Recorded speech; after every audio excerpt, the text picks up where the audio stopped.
Good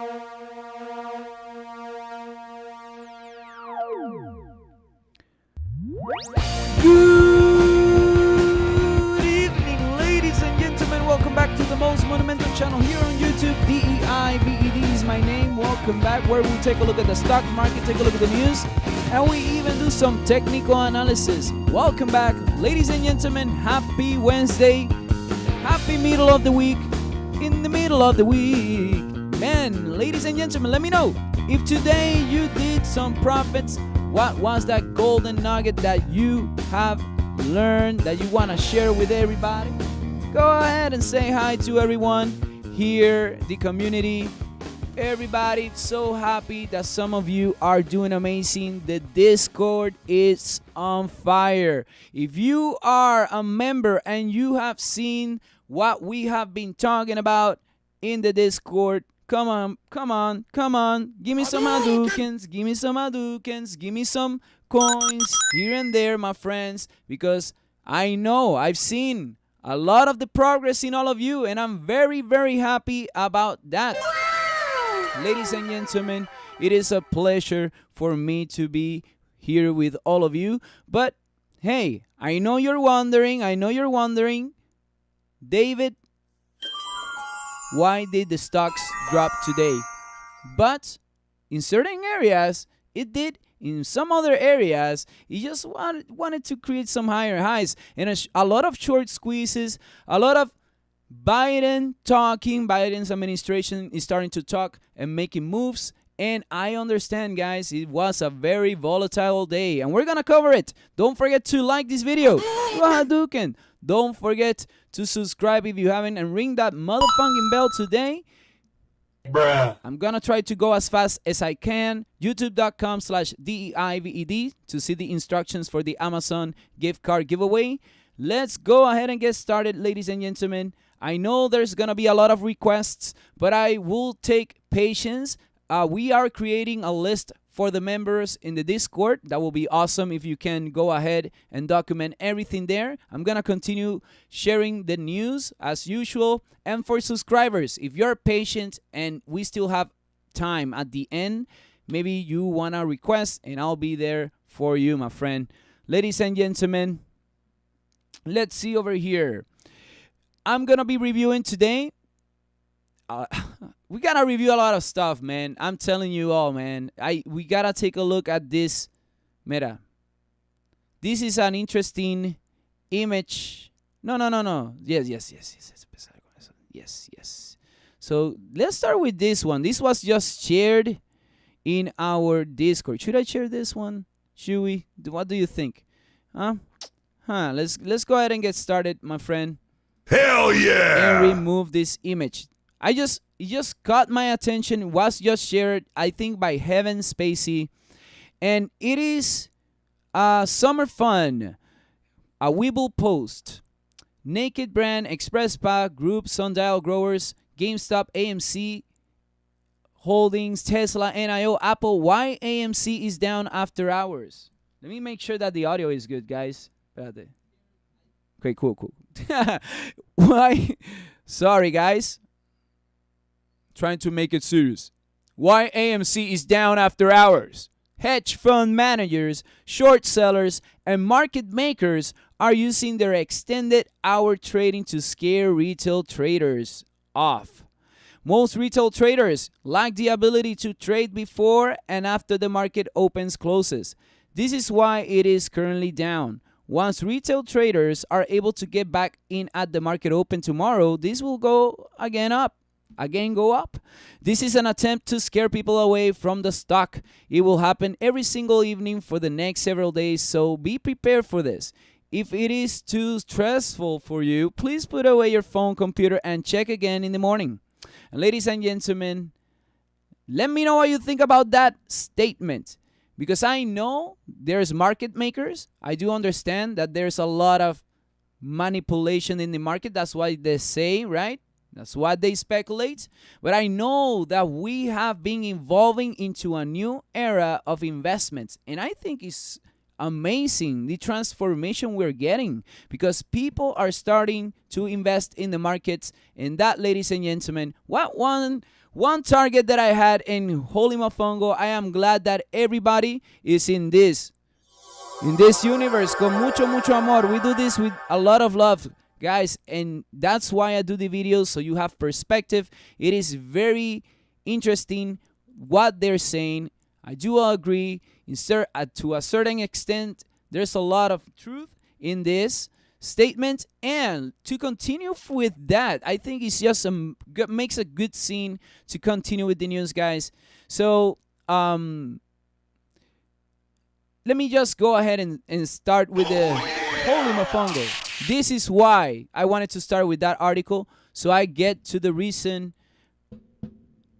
that why the stocks tumbled. So, ladies and gentlemen, great statement. Maybe that's the why, but let's see how Seeking Alpha translates into an article. Okay, let's do it. Let's add a stream marker. I just want to make sure that I'm documenting the stream markers. And let's see over here, guys. Stock tumble with S&P posting biggest loss in 3 months. Oh, no! So now you understand why we read the other little piece first. Stocks closed sharply lower as selling increased after the Fed decision and Fed Chief Jay Powell's presser that painted a still dour picture of the economy, especially the labor market. The fact is that the COVID crisis produced substantial labor market damage to many parts of the economy, and we take Fed leaders at their word that their intent is to recover what was lost as a result of the crisis. Rock writer BlackRock Fixed Income CIO said in a statement, the major averages had their worst performance since late October when equities were slammed as Europe began to go back into lockdown. The S&P, Nasdaq, and Dow all closed deep in the red. The Treasury rally lost steam, though, as stock selling intensified. The 10-year Treasury moved back up 1.02%, up 2 basis points. All 11 S&P sectors closed lower, with communication services taking the biggest hit as Netflix, Facebook, and Alphabet all tumbled. Microsoft was the only mega cap to end higher, although it pared most of its gains through the session. The squeeze stocks were still clamoring for attention, with AMC surging more than 300%. Oh my! Wow. Do you remember those days when AMC was at 260s? And GameStop adding more, 130%. Holy mofongo. And Ameritrade implemented restrictions in trading of both stocks. Ladies and gentlemen, that is insane. Why are they restricting it, huh? Very interesting. And remember the statement that we read in the beginning. And then, guys, to continue with this flow of information, let's continue over here, guys. That, yes, even today, check this out. Robinhood, E-Trade, Ameritrade, Schwab see outages amid Reddit craze. So popular trading sites Robinhood, Ameritrade, E-Trade, now owned by Morgan Stanley, Fidelity Investments, and Charles Schwab, are experiencing outages according to downdetector.com. Ladies and gentlemen, this came out in the morning. I still remember in the Discord, some people were having issues.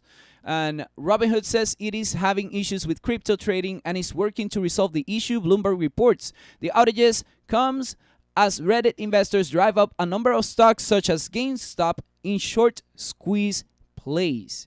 Ladies and gentlemen, a lot of movement today with AMC and GameStop. And that's where it leads us to this particular article. And I think we can transition very, very nicely to GameStop and AMC. I think it kind of makes sense. I know it's the biggest news. I don't have the whole audience. Maybe I just want to wait a little bit more. But yes, the SEC is monitoring the short squeeze. ladies and gentlemen, the volatility. So regulators are looking into the short and gamma squeezes that are sending some shares rocketing higher. We are aware of and actively monitoring the ongoing market volatility in the options and equities markets, and consistent with our mission to protect investors and maintain fair, orderly, and efficient markets. We are working with our fellow regulators to assess the situation and review the activities of regulated entities, financial intermediaries, and other market participants, the SEC says in a statement. Gamestop closed the day up 130%, while AMC notched a gain of more than 300%. Wells Fargo is banning its advisors from recommending Gamestop, CNN reports. Heavily shorted stocks are being championed by retail investors, particularly those on Reddit, leading to snowball effect of short sellers covering and call options writers hedging. And ladies and gentlemen, that's the reality. That's the impact of what you have been doing in the investment market, guys. I'm very, very happy about it. And guys, let me see over here, ladies and gentlemen. Let me go ahead and review this. I gotta do GME and AMC. Ooh, I wanna do it, guys, but I don't know. I should definitely do it. Let's do it, because it's just leading to a nice transition to where we need to go, which is GameStop and AMC. And there's a lot of articles about GameStop and AMC that I want you all to share with me or see with me. By the way, I wanted to say hi to everybody. I don't think I have said hi, but good evening, Betty Figuración. Blessings to you and everybody. Shay, welcome. Babers, Real RX Nen, welcome, my friend. Mastery OJ, WSB, Discord ban, and Reddit private. RIP, this is the end. Good evening, David and Room, says Kishinu. Good evening, my friend. Why is everything down after hours? My friend Gus and Brody are getting married this weekend. Felicidades to Gus and Brody. Man. Felicidades. Congratulations. All J Love, I took a gamble and just bought 50,000 worth of AMC in the after hours just now on the dip at 11.59. All J Love. Bruh. Are you following your investment plan, my friend? Because if you're doing good, then you're leveling up. Let's see over here, guys. Discord link. The Discord link is actually for members only. So if you want to become a member, check out the join button below. We do this with a lot of love, as you already know. And that's a way to support this community, guys. Don't forget to like, share, and subscribe. Ring that motherfucking bell. Celebrate with me. If you have made some profits, members, some coins, maybe some Hadoukens, and you will be able to actually do that if you're a member. So let's see, Shay and drop after hours. Yes, the GME dropped because the Reddit and Discord got banned. What's happening to AMC? We're gonna take a look at that right once I finish with all of you guys. I'm gonna look at GameStop and AMC, like literally. Like if you haven't told your friend, oh my God, this crazy guy in the YouTube's world, he's gonna talk about some articles from GameStop and AMC. Let's see over here. Welcome, Betty. Woo, Betty. Woo, nicely done. Hadouken to you. Very, very good. Congratulations on those naked positions. Hey, Betty, we gotta be careful with this. Let's see. Buenas tardes a todos. Oski Gitron, good to see you. Brandon Morris, doing good. Chase Tarka, ladies and gentlemen, welcome, Chase. PJ Young, hello. Mastery OJ. And Mark Gumzip. Hey, man, there's a lot of people here, guys. Hi all, this is the David Show. This is the David Show. It is my favorite show because it is my show. It is the best show. If it was your show, it will be my favorite. But this is the David Show. Man. Hadouken to all of you, man. Let me see. Hold AMC. We'll go back up. Emmanuel Chavarria. Bienvenido, PJ Young. Welcome, my friend. Rostam, holy mofongo indeed. With salsa. This market, huh? Woo! AQMS will go up to the moon or the bottom of the ocean with SpongeBob. Well, we're gonna take a look at that. JBC, wepa, man. Good to see you, my friend. Holy mofongo. EXPR, ET Breeze. See, I knew that we would have to get in and to review, get in and review EXPR. Hi to the crew. Look at that. I'm loving the coins. Anthony Cervantes, David, NNDM. Hudson Doughton, hey, my man, let run around the streets naked. This ain't no GME, but it definitely an AMC.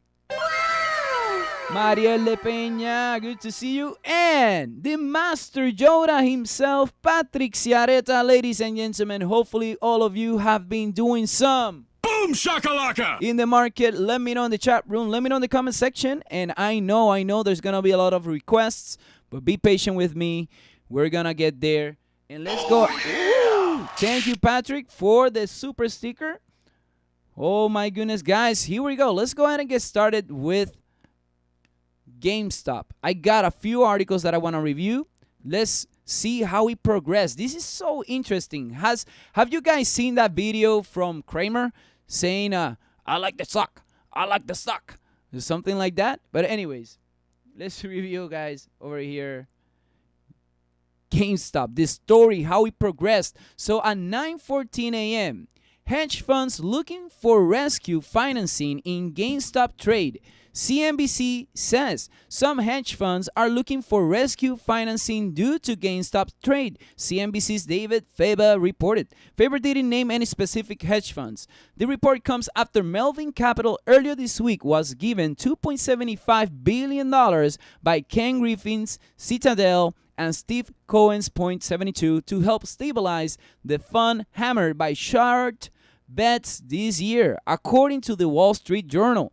And GME pre-market was up 69%. Chewy, behave. Compórtate, man. Compórtate. To continue over here with GameStop, ladies and gentlemen, another article came up.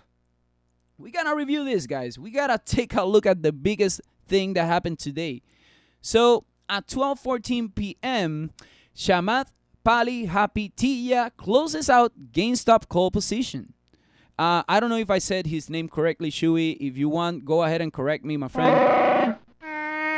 Much better. Closed his GameStop positions this morning, CNBC reported, citing in an interview with the investor.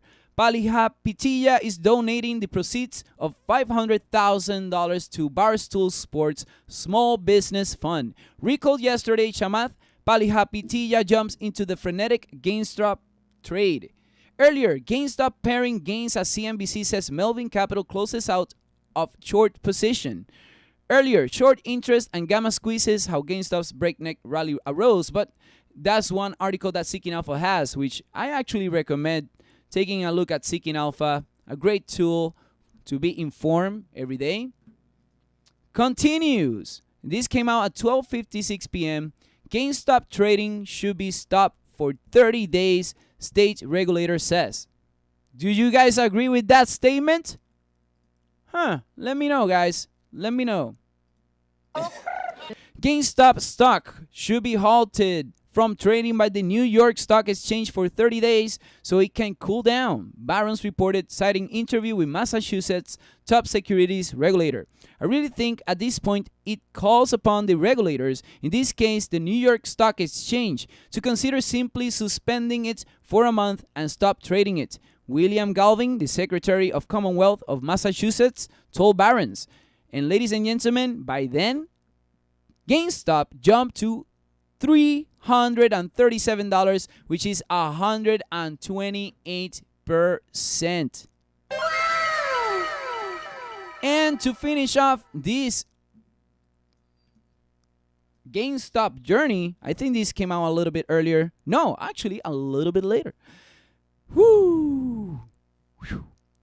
So Maple Lane Hedge Funds drops 33% this month on short bets, report says. Hedge fund Maple Lane Capital, run by Leon Chaulov and Rob Crespi, fell about 33% this month through Tuesday, hurt by its short positions, such as Gamestop, according to a Bloomberg report. The $3.5 billion hedge fund altered its portfolio recently to help protect against more losses and has no margin issues, Bloomberg said, citing investors. So, ladies and gentlemen, just to keep in mind that what is happening in the market is impacting for real the hedge funds. It is. That's what it is. And the important thing for me is that you shouldn't be discouraged from investing. Retail investment, that's not a bad thing. We should actually have the power of the markets. Why not? If we understand the products and it makes sense to us, we can invest in it. I like Apple. I want to get it buy some Apple shares. I want to be able to get some dividends. It doesn't matter what company it is. And well, the tables may have turned. Let me know, guys, in the chat room or in the comment section. What do you think about this current situation? But all of these blah, blah, blah, David. Okay, David.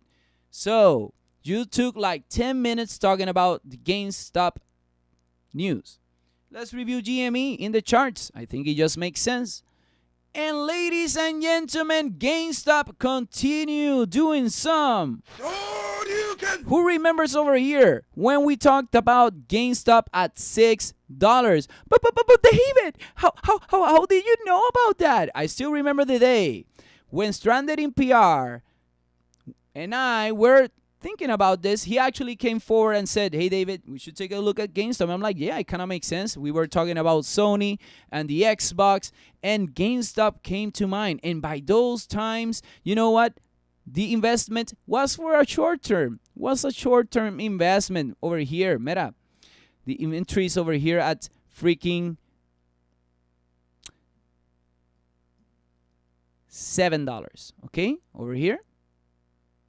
But anyways, let's go to the present. I just want to go and see what happened today in the daily candle.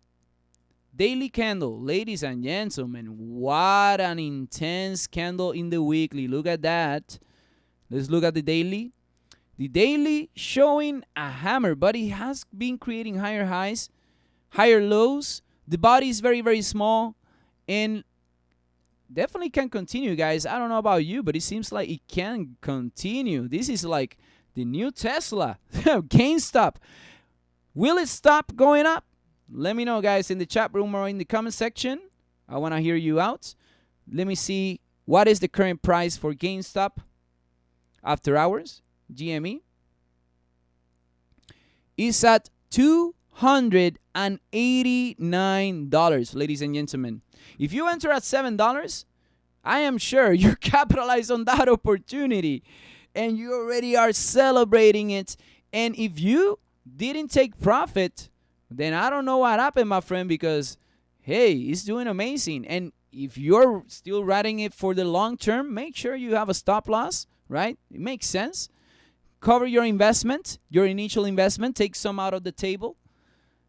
And ladies and gentlemen, there's not a lot for me to say in the technicals other than there's a huge gap over here. Let me go ahead and document this. At 159, we got some levels that we got to review. And let's see over here in the past. Let me look at the past. The highest we've been in the past was $62, by the way. Very, very nice. The monthly, to keep in mind, closes in 1 day and 21 hours.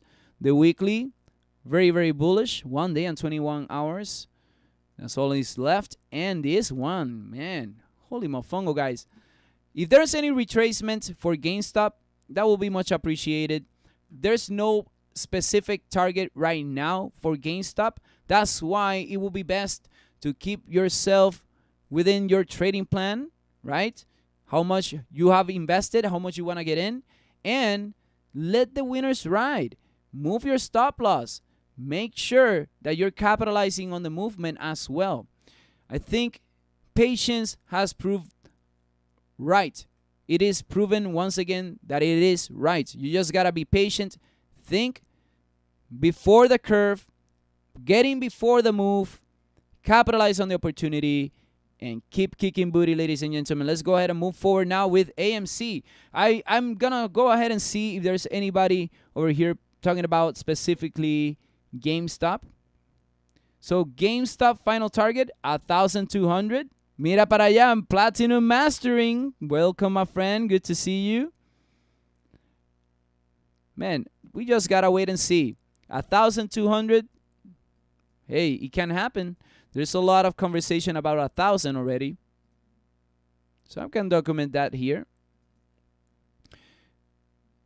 But the important thing that you gotta take home is how you are managing your investment. It's all it is. And if you are already in the money, there's nothing to worry about. Keep your positions that you think that it can go even longer term. Let's see, guys. Very interesting. And I even like that 4 freaking hour, but it went down to 289. So we will see what it will happen tomorrow. 292 already. Pretty volatile. Very nice. Congratulations, ladies and gentlemen. And let's go ahead and move forward after that. Monster kill. Man, it's going to be hard to cover something else, man. That was insane. Everybody putting their stimulus to play. Let's see over here, guys. AMC is going to be the next one. Thank you for being here. We got 30 viewers, 14 likes. The math doesn't add up, but it's fine. It is fine. I think a lot of people will come by and say hi and do a... It's all good. It's all good. Cinema stocks melt up as AMC triples its value. The rampage in AMC Entertainment stock seems to be lifting its bigger industry peers, not a given on a day when the S&P 500 is sharply lower. Cinemark is 11.2% and Cineworld is up by 12.3%. In theater advertising, firm National Cinemedia is up 23.3%. IMAX is up relatively 10.5%. And let's see, Marcus is up 1.1% and Cineplex is flat. The only cinema stock that seems to be moving in concert with the broader market decline is Reading International. AMC started a sharp move higher in yesterday's pulse market amid growing rallies for heavily shorted names. This article came out at 10:23 a.m. And then over here, ladies and gentlemen, paste and go for AMC. AMC quickly wraps at the market equity sales program. Shares 268% higher. AMC Entertainment says, likely to the surprise of no one, that it's wrapped up and just announced that the market equity sales program. On Monday, as part of its filing on financing, the company had announced a 50 million share equity distribution agreement for sales from time to time with Goldman Sachs and B. Riley Securities.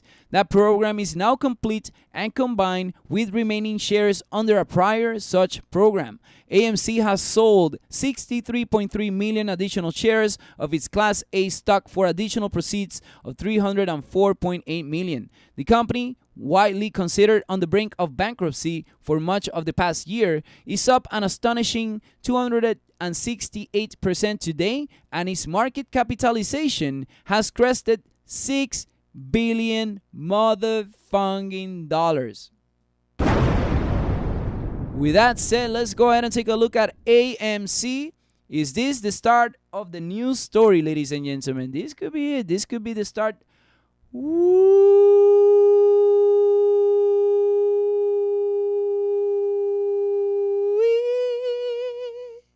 What's up with that? What's up with that? Let me check something, guys. Let me check something. I was gonna write but AMC over here, guys. I want to see the current price. It went down to 14.61, but you know what? I'm still bullish on this motherfuckers. I entered at 265 and I like AMC. I am sure a lot of you already have known this for quite a while because the structure was there. We actually were thinking that this AMC upside could have happened a little bit earlier by July, August, but it didn't happen. The double bottom happened here, and it looks so clear to me, guys, that it had to make sense. And the break of a trend line at $3 confirmed us the upside. Very, very nicely done. And now we have not only reached the target of $5, not only have reached the $551 target that B. Riley had, it actually went up to 15 motherfucking dollars. Okay, 15 right now. Let me see. 1461 motherfucking dollars. And we're still up 375%. Congratulations on those who were patient doing some beautiful Monster kill. Let me know, ladies and gentlemen, if you were part of this ride. But David, what can happen next? Well, let's see. And what was the whole move? So the whole move was 562. Right now, 1460s. Let me go ahead and leave it there. 1460s. 375. And the candles. Let's look at the 4-hour candles and see what's up with this. The important thing for me now is to actually document this gap. There's a big gap, guys. Oh, BB Riley, I'm sorry. I'm going to delete you. I don't need you over here anymore. So I'm going to leave this resistance. And let's leave this support. And let's see if it actually starts to retrace.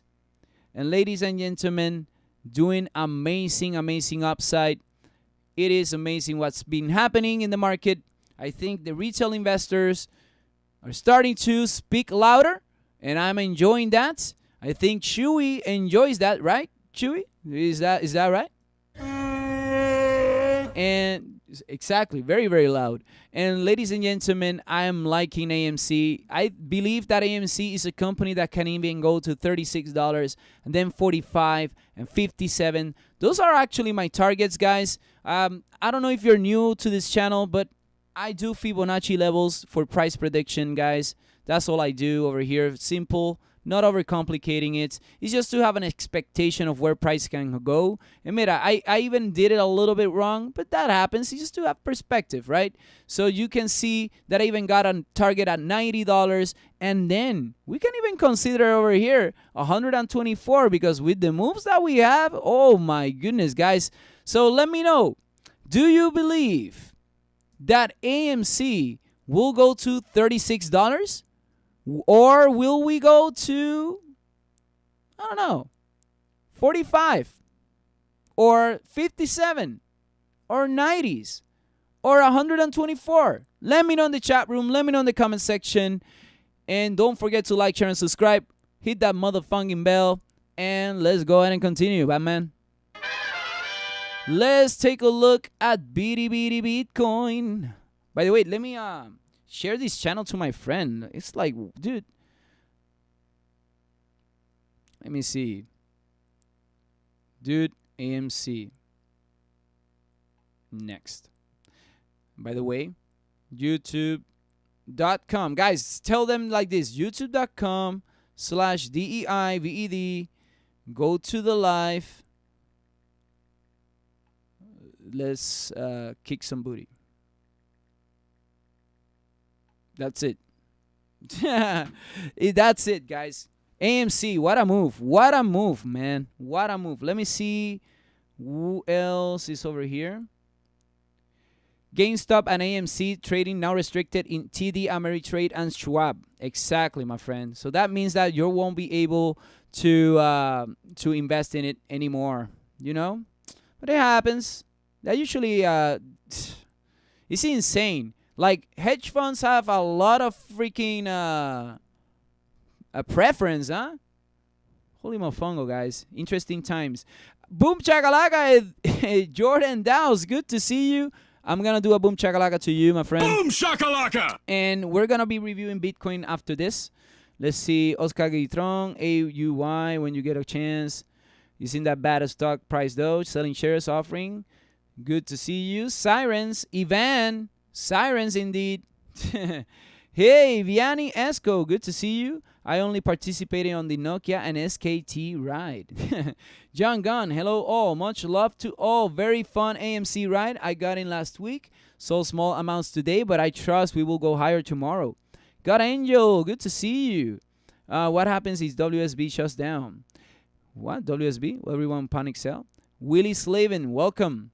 Ryan's 37042 100. AMC amazing target 124, right? Will be amazing. We can wait and see. Yeah, I'm telling you, oh man, AMC potential there, huh? But it requires patience, guys. I mean, what we've been experiencing is very interesting. Nokia, when you get the motherfucker time. Nokia, I actually have it in the list. Good motherfucker evening. Hope everyone is good. Sajid, good to see you. Hello. Most likely. Like, here's the thing. Robinhood has done that a lot of times. Robinhood does the same. You know, some companies, you won't be able to buy more. You will be able to sell. That's it. We already reviewed this more. Dale rewind, Ahmad, the beginning of the video. So I already reviewed AMC. I don't know if you saw it, Daniel. I mean, I got the chart right now over here. But this is not only the only potential. You look at the chart and you tell me, bro. You look at the chart and you tell me. What is the potential? But obviously, guys, it's not that it's going to create a motherfucking candle like that. It's going to go. I actually would love to see AMC go down. And you must be thinking, David is nuts. I'm not nuts, dude. I already got some positions in it. But if it gets to retrace to 725, that will be awesome, guys. That will be insane. Okay? But anyways, let's move forward. Bitcoin over here, guys. I know we have a lot of questions. But hopefully the community will be helpful to answer any of them. Bitcoin heads back to 2021 lows as speculative focus turns to short squeezes. Those in the crypto community are generally big fans of this week's massive short squeezes in the likes of Gamestop and others. The action seemingly has moved mountains of money from Wall Street elite to a group of perhaps not so random Redditors, with Ken Griffin and Steve Cohen having to pour billions into Melvin Capital, run by a Cohen alumnus, to keep it afloat. The rush of energy and money into those names, however, has pushed Bitcoin aside. The most popular of cryptos is down again this morning, currently barely above 30,000. Bitcoin began the year at about 29,500 and rocketed up to more than 42,000 on January 8th. Though outperforming Bitcoin, Ethereum also continues lower. Old Chicago ham Bob Lacino joined the Alpha Trader podcast, ladies and gentlemen, and go ahead, that's an article from Zig Alpha. Anyways, let's review Bitcoin right now because Bitcoin is at 30,593. The daily close bearish. It rejected the 50 EMA and it started to look a little bit more bearish in the beginning. Now it's starting to go up a little bit. Bitcoin may need to get a little bit of a boost, ladies and gentlemen. And not for nothing, I actually am interested in the rejection it's creating. I really want to see a support level being created. At the moment, let's go ahead and leave this over here. As we see, there's a lot of wicks, but I am a little bit wary of what it's gonna be doing. I just want to see what it can do next, because a few things.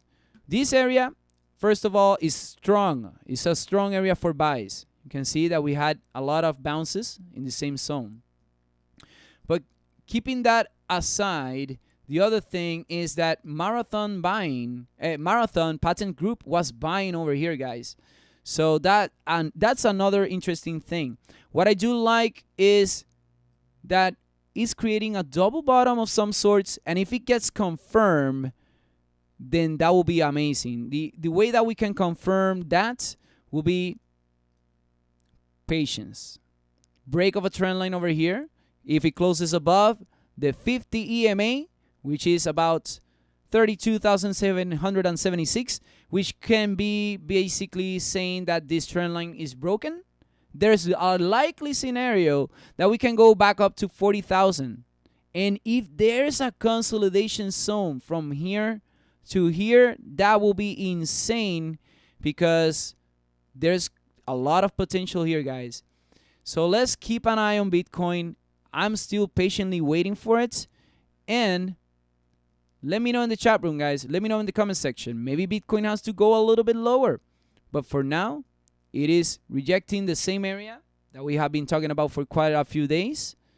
You can see here the candle right now, a little bit bullish. Doesn't mean it will close bullish. Not necessarily. We need to wait and find out. Let me see over here, guys. Just restricted, not prohibited. AMC Army. AMC Army, indeed. Dude, AMC, we've been here talking about AMC since $2.60. And now it's starting to look good, huh? I'm taking my girl to the movies. Go AMC. That's actually a great comment. Welcome, Ash Williams. Welcome, Cameron J. Welcome, Man. Welcome, Daniel. Welcome, ladies and gentlemen. Marcenchi, bienvenido, mi hermanillo. Good. Marcenchi, making profit? Nicely done. John Gunn, they're going to try to stop sketchy trades and manipulation, but it's everybody. They're acting like they'll catch someone. It'll be a needle in a haystack. Nice. I just got in at OEG at 4 and just want to know the target because it reached 10 and went down. Up and down. That's what happens in the market. Ladies and gentlemen, shout out to my friend Extian. Roar. Oh, yeah. Ladies and gentlemen, I'm beyond happy with Nokia so far. Let's see if we can beat some price targets. Oof, Nokia. Yes, yes, yes. No need to review, just some that I'm watching closely. No problem. I actually like Tesla, NIO, Twitter, and Helium. I like them all. Check levels of VIR. Solid at 133. Looking to re-enter in some point. I can add VIR. So give me a second. Because I want to review Microsoft. You know what? Let me do VIR right now for you. Because Patrick Sareta has blessed the channel. You know, I'm going to do it. But by the way, guys, just to give you perspective, we're going to be reviewing Microsoft, Apple, Tesla, Facebook, Plug Power, Microbots. This is a very interesting one. And I had some important information that I gave on the Discord, letting them all know my perspective of what can be the next level in investments. Beyond Meat, BlackBerry, Nokia, AMD, Palantir, none of the mention, Gaxy, Johnson & Johnson, Moderna, Jaguar X, and BNGO.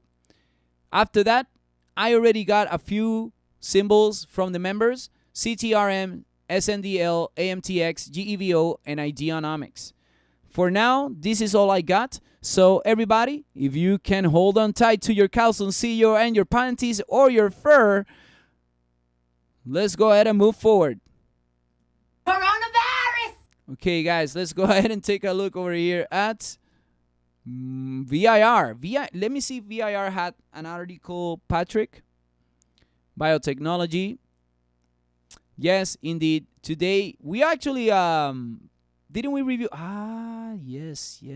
So, Patrick, here is the reason.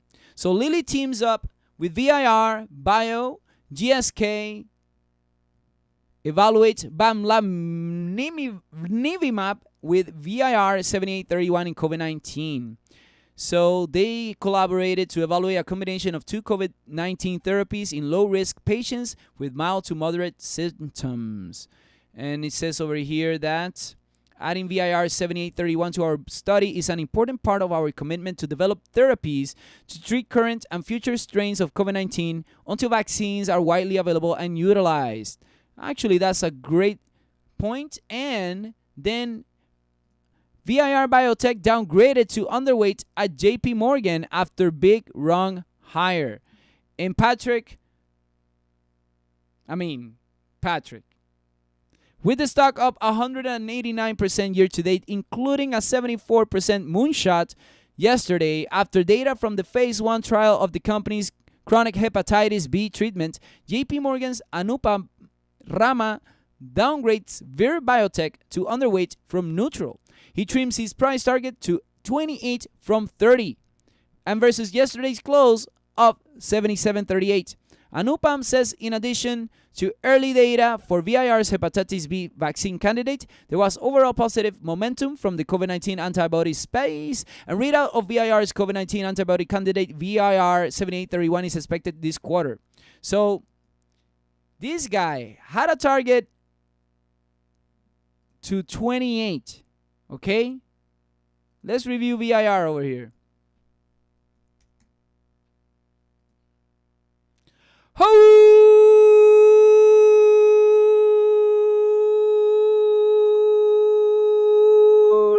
mofongo, ladies and gentlemen, 210% for VIR.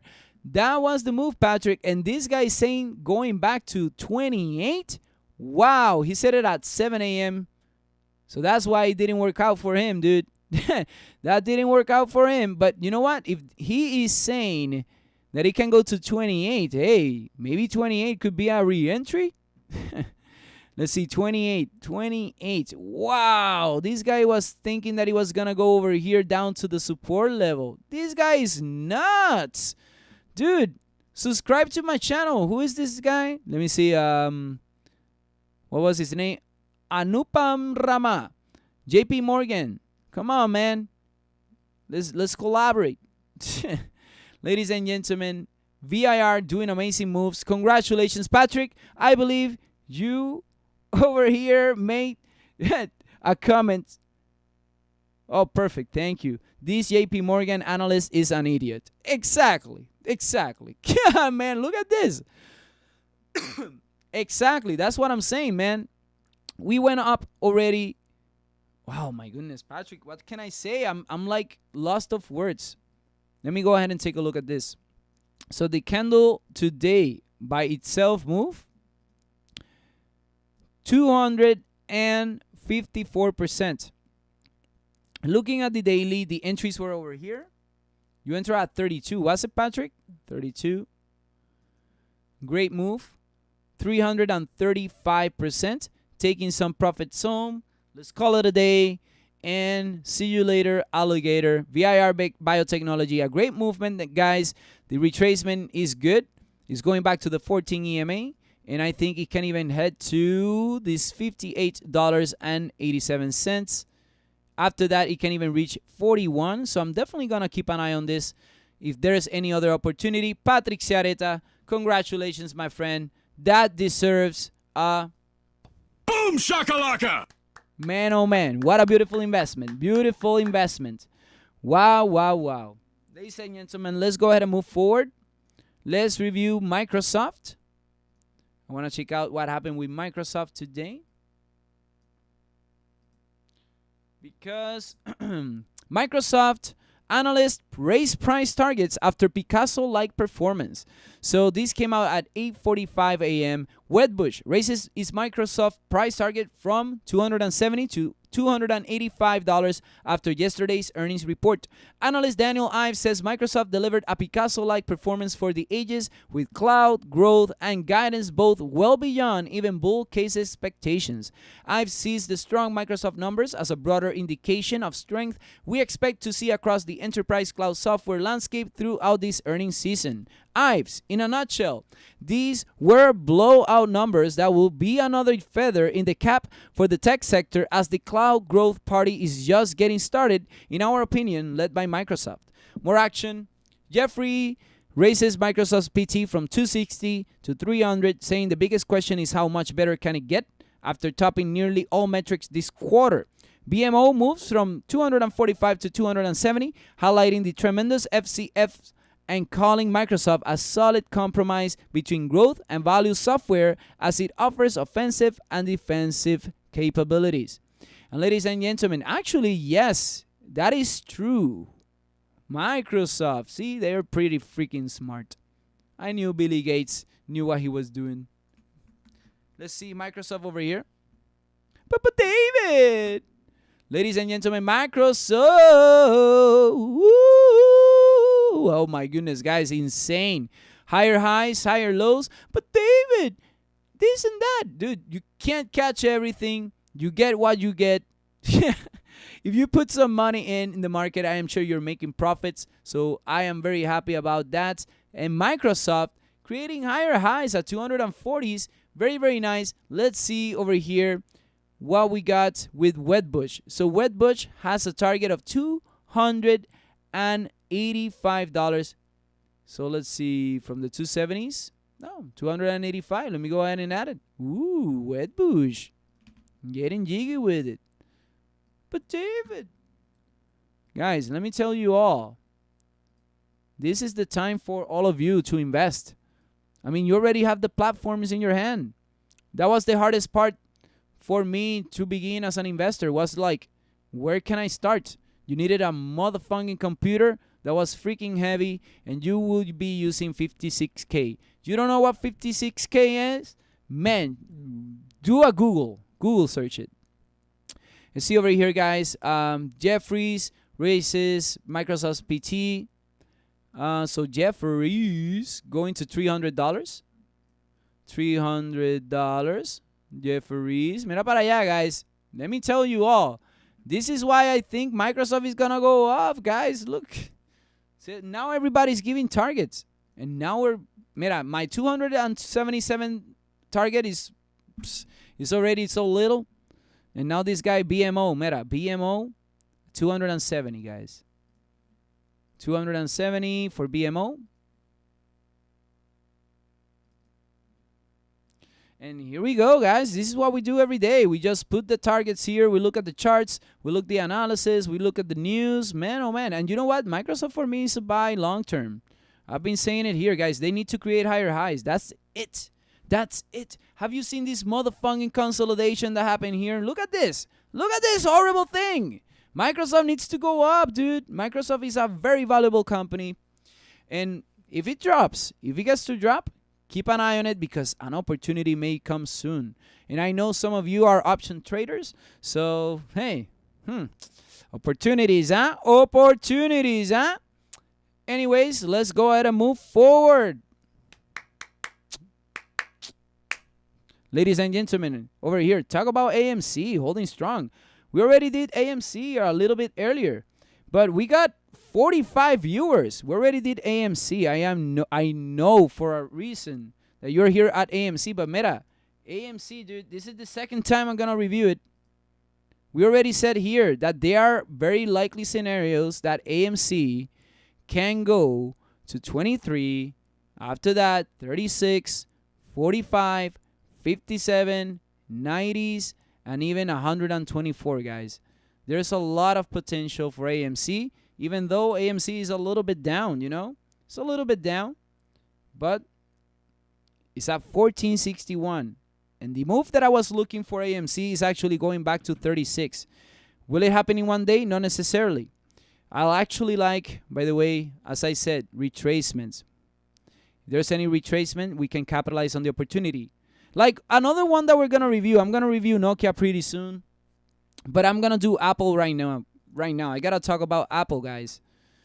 Oh, my goodness. Everybody getting to the AMC fever. And GameStop, too, huh? I know those are the ones that you guys are looking for. But we already reviewed them. I already did that. So let me go with the show. Let me go with the flow. And maybe at the end we can review again. Deal?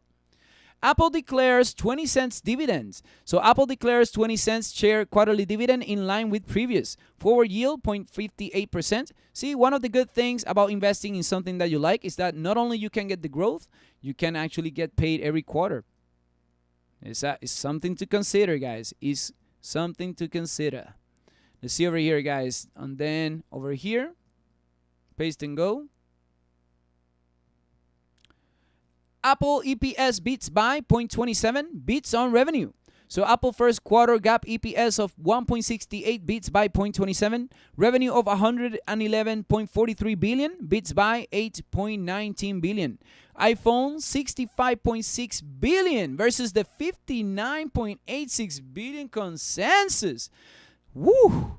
Mac 8.67 billion versus the 8.68, a little bit lower. iPad 8.44 billion versus the 7.61.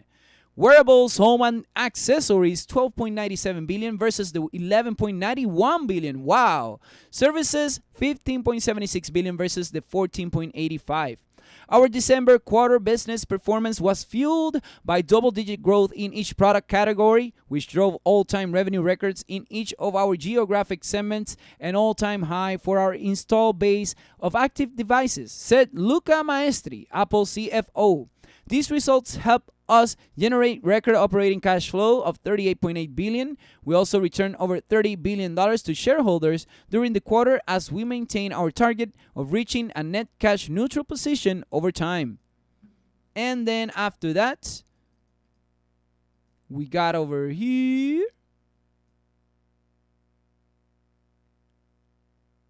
So we already did all of this. Yeah, we already reviewed it. Anyways, I just want to go ahead and review Apple. AAPL, ladies and gentlemen.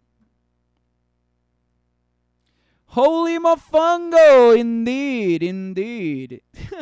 Sorrento, oh my goodness, guys. Sorrento, we've been writing Sorrento as well. Man, how many things we have written, huh? Psst. Dude, I don't know. That's why this is the most monumental show. This is the David Show. It's not the Green Tom Show. This is my favorite show because it is my show. Thank you, Tom Green. By the way, Apple, ladies and gentlemen, $142.06 before the market closed. We actually broke the resistance. We went down to retest the resistance. But let's see what it's doing after hours, ladies and gentlemen. Since we got our trusty application over here to tell us the price, $137.50. Actually, I don't mind $137.50. So are you saying to me, David, that there's opportunity for entries over here? I mean, if you like Apple, I will say, oh, I moved Jeffries and Merrill. Oh, yo, yo. But anyways, this is why I don't like sometimes having so many targets. But guys, I'm going to be very honest. If Apple went to go down to 138, which is 137.50 is good. I even see going to 135. But with those numbers, I do think Apple is getting good and is going to get better because now they're starting to invest in other ways how to integrate all of their technology, which is very interesting. They're starting to do the patents for the virtual reality glasses or augmented reality. I don't even know if it's augmented or virtual right now. But the thing is that they're even having conversations about a possible car. Maybe it's not a car, maybe it's the software, but that will be very interesting with Apple's interface. And Apple has a lot of technology, and I'm still waiting for that freaking MacBook Pro with the 16-inch MacBook Pro with the M1 chip. What is happening, Apple? Where the heck is that? I got the laptop and it's the Intel one. No. Hey, shut up and take my money. I'm gonna go ahead and send you the money, man, but give me the one with the M1 chip. I don't know what's happening. And they pay dividends, guys, so keep that in mind. Beautiful positions, and I would love Apple going down, man. I want to do some apple pies.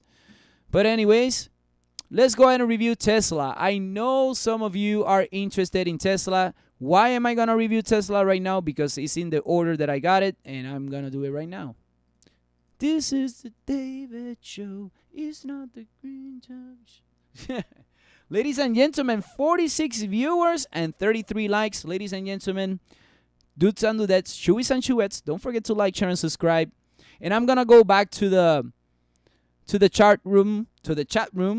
But the thing is that I wanna focus on the news real quick. If we get them out of the way, we can have a little bit of more time, for requests. Tesla EPS misses by 0.25, beats on revenue.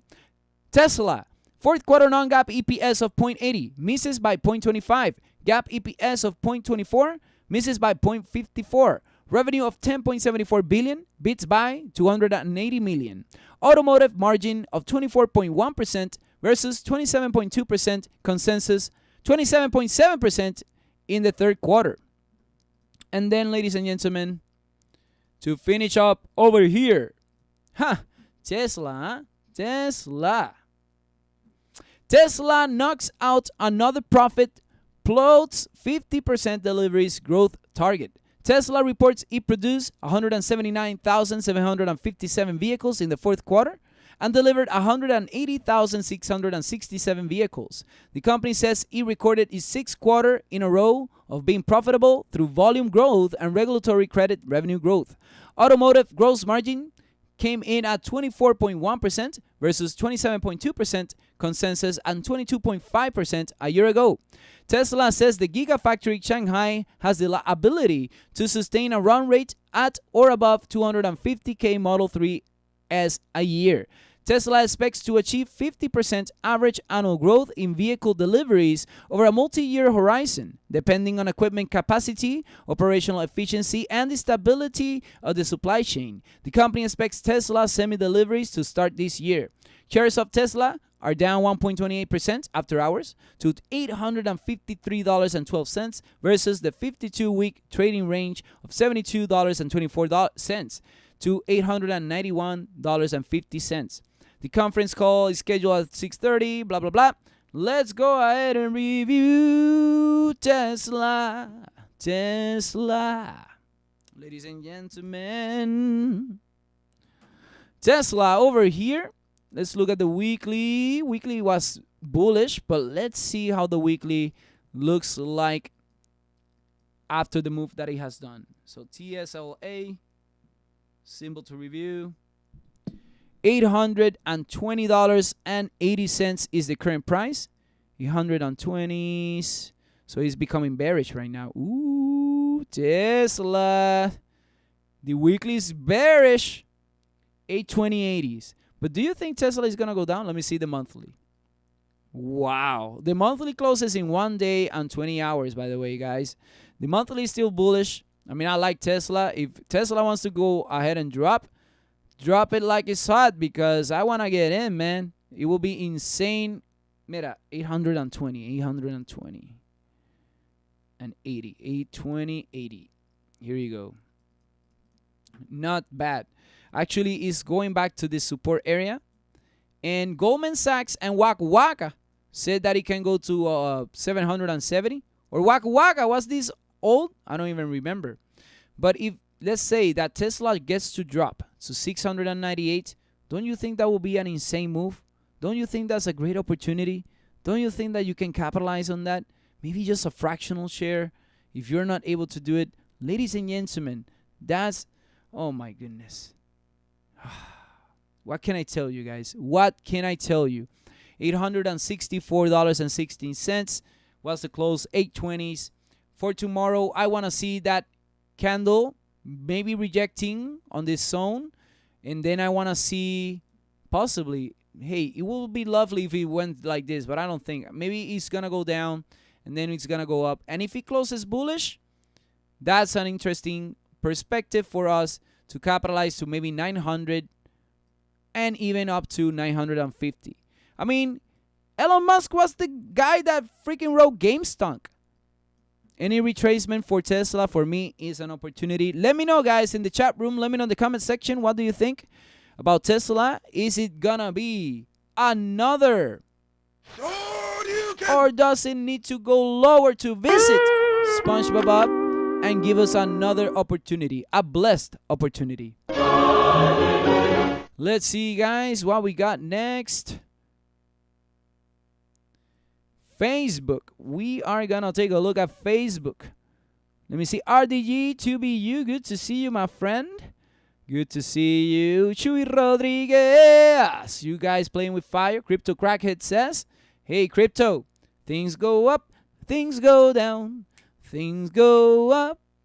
Things go down. Not everything stays up. It can go down as well, our friend. Oh, yeah, oh, yeah, oh, yeah. Ladies and gentlemen, yes, because even freaking Gamestop was $300 and it went down to 280s. But, hey, some people have expectations of 1,000. I'm fine with that. You know, stop losses are there for something, you know, for some reason. Game stunk indeed. Von Mittens, welcome, my friend. Good to see you. Vaughn, my friend from Australia. Hopefully life is treating you well, even though we are in this tough position. But hopefully you're doing amazing, my friend. Mario Guerrero, don't get FOMO. Beautiful golden nugget. Mira para allá. Loving it. Mario Guerrero speaking with some golden nuggets. Man, that's amazing. Let's see. Tyler is getting mad. AMC for the dub. I mean, Tyler, I like AMC, my friend. I'm telling you. I think we already are in AMC since $2, my friend. The big guys shorted, then had to cover their losses. Yep. I mean, that's how it is, my friend.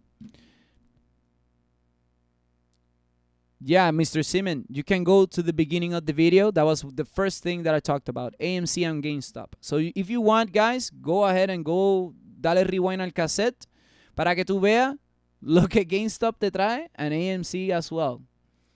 Facebook EPS beats by 0.68, beats on revenue. Facebook fourth quarter GAAP EPS of 3.88, beats by 0.68.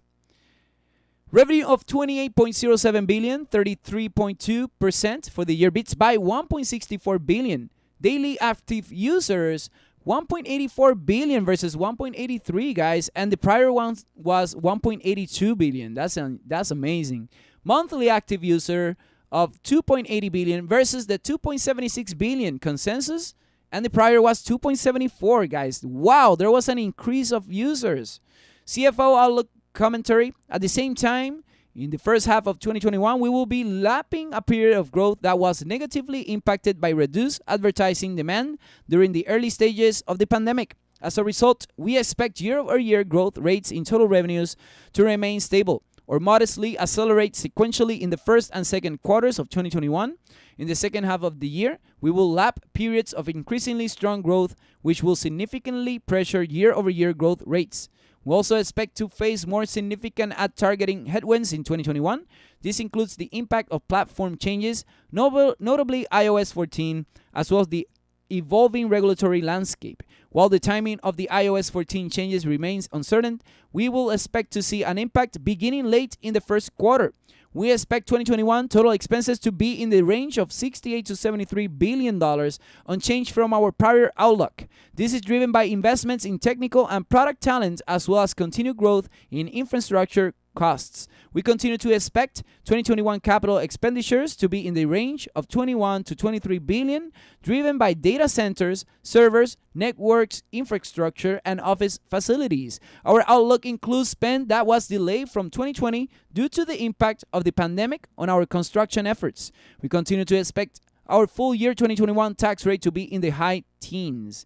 And then after that, I think that should be good. Let me see this other one real quick. So yes, Facebook slips 3% despite solid beat, new $25 billion buyback as uncertainty remains. So Facebook is selling off down 3% after a strong beat in its fourth quarter earnings, with all eyes on advertising trends, and as the company announced a new $25 billion share repurchase program. Revenue grew 33% and beat expectations once again, hitting $28.07 billion. In its CFO outlook, the company said that the first half should provide stable or accelerating growth since it's lapping the early stages of the pandemic. But the second half will mean lapping strong periods, which will significantly pressure year-over-year growth rates. The new $25 billion buyback is in addition to a previous $34 billion authorization, of which $8.6 billion remained. We had a strong end of the year as people and businesses continued to use our services during these challenging times, says CEO Mark Zuckerberg in his typically terse earnings comment. I'm excited about our product roadmap for 2021. Guys, can you imagine? Can you imagine Mark Zuckerberg? I'm excited about our product roadmap for 2021 as build new and meaningful ways to create economic opportunity, build community, and help people just have fun. just have fun. Daily active users were 1.84 billion, slightly ahead of expectations and totally 11% growth year over year. Monthly active users of 2.8 billion, up 12%, also beat slightly. Family daily active people was 2.6 billion on average for December, up 15%, while family monthly active people rose 14% to 3.3 billion. Liquidity was 61.95 billion as of year end. And ladies and gentlemen, FB, let's review it. Let's review it. Review it. Man, I love the energy. I love the energy from Tyler. Do you love me? Sure, it's got wrecked. I miss it again. Darn it. No FOMO here. No FOMO, guys. You know how many opportunities out there in the market? Oh, my goodness. Do you think that that's the only thing out there? Man, guys, one thing that you got to understand. No fear of missing out. There's still a lot of opportunities out there, and we're just getting started, okay? 2021 is only January 27, okay, guys? Keep that in mind. Let's review Facebook. So Facebook, $272.14. FB, and by the way, I just can't get stuck with the same company in the whole video. $267 right now for Facebook. So our current flag is actually working out. It makes sense, right? Up and down, up and down. I wouldn't mind seeing Facebook once again at 250s, because if it gets to go up and down and up, what I want to see, guys, is a break of a trend line, create a higher low to continue with the rejection, and then we can capitalize on the movement.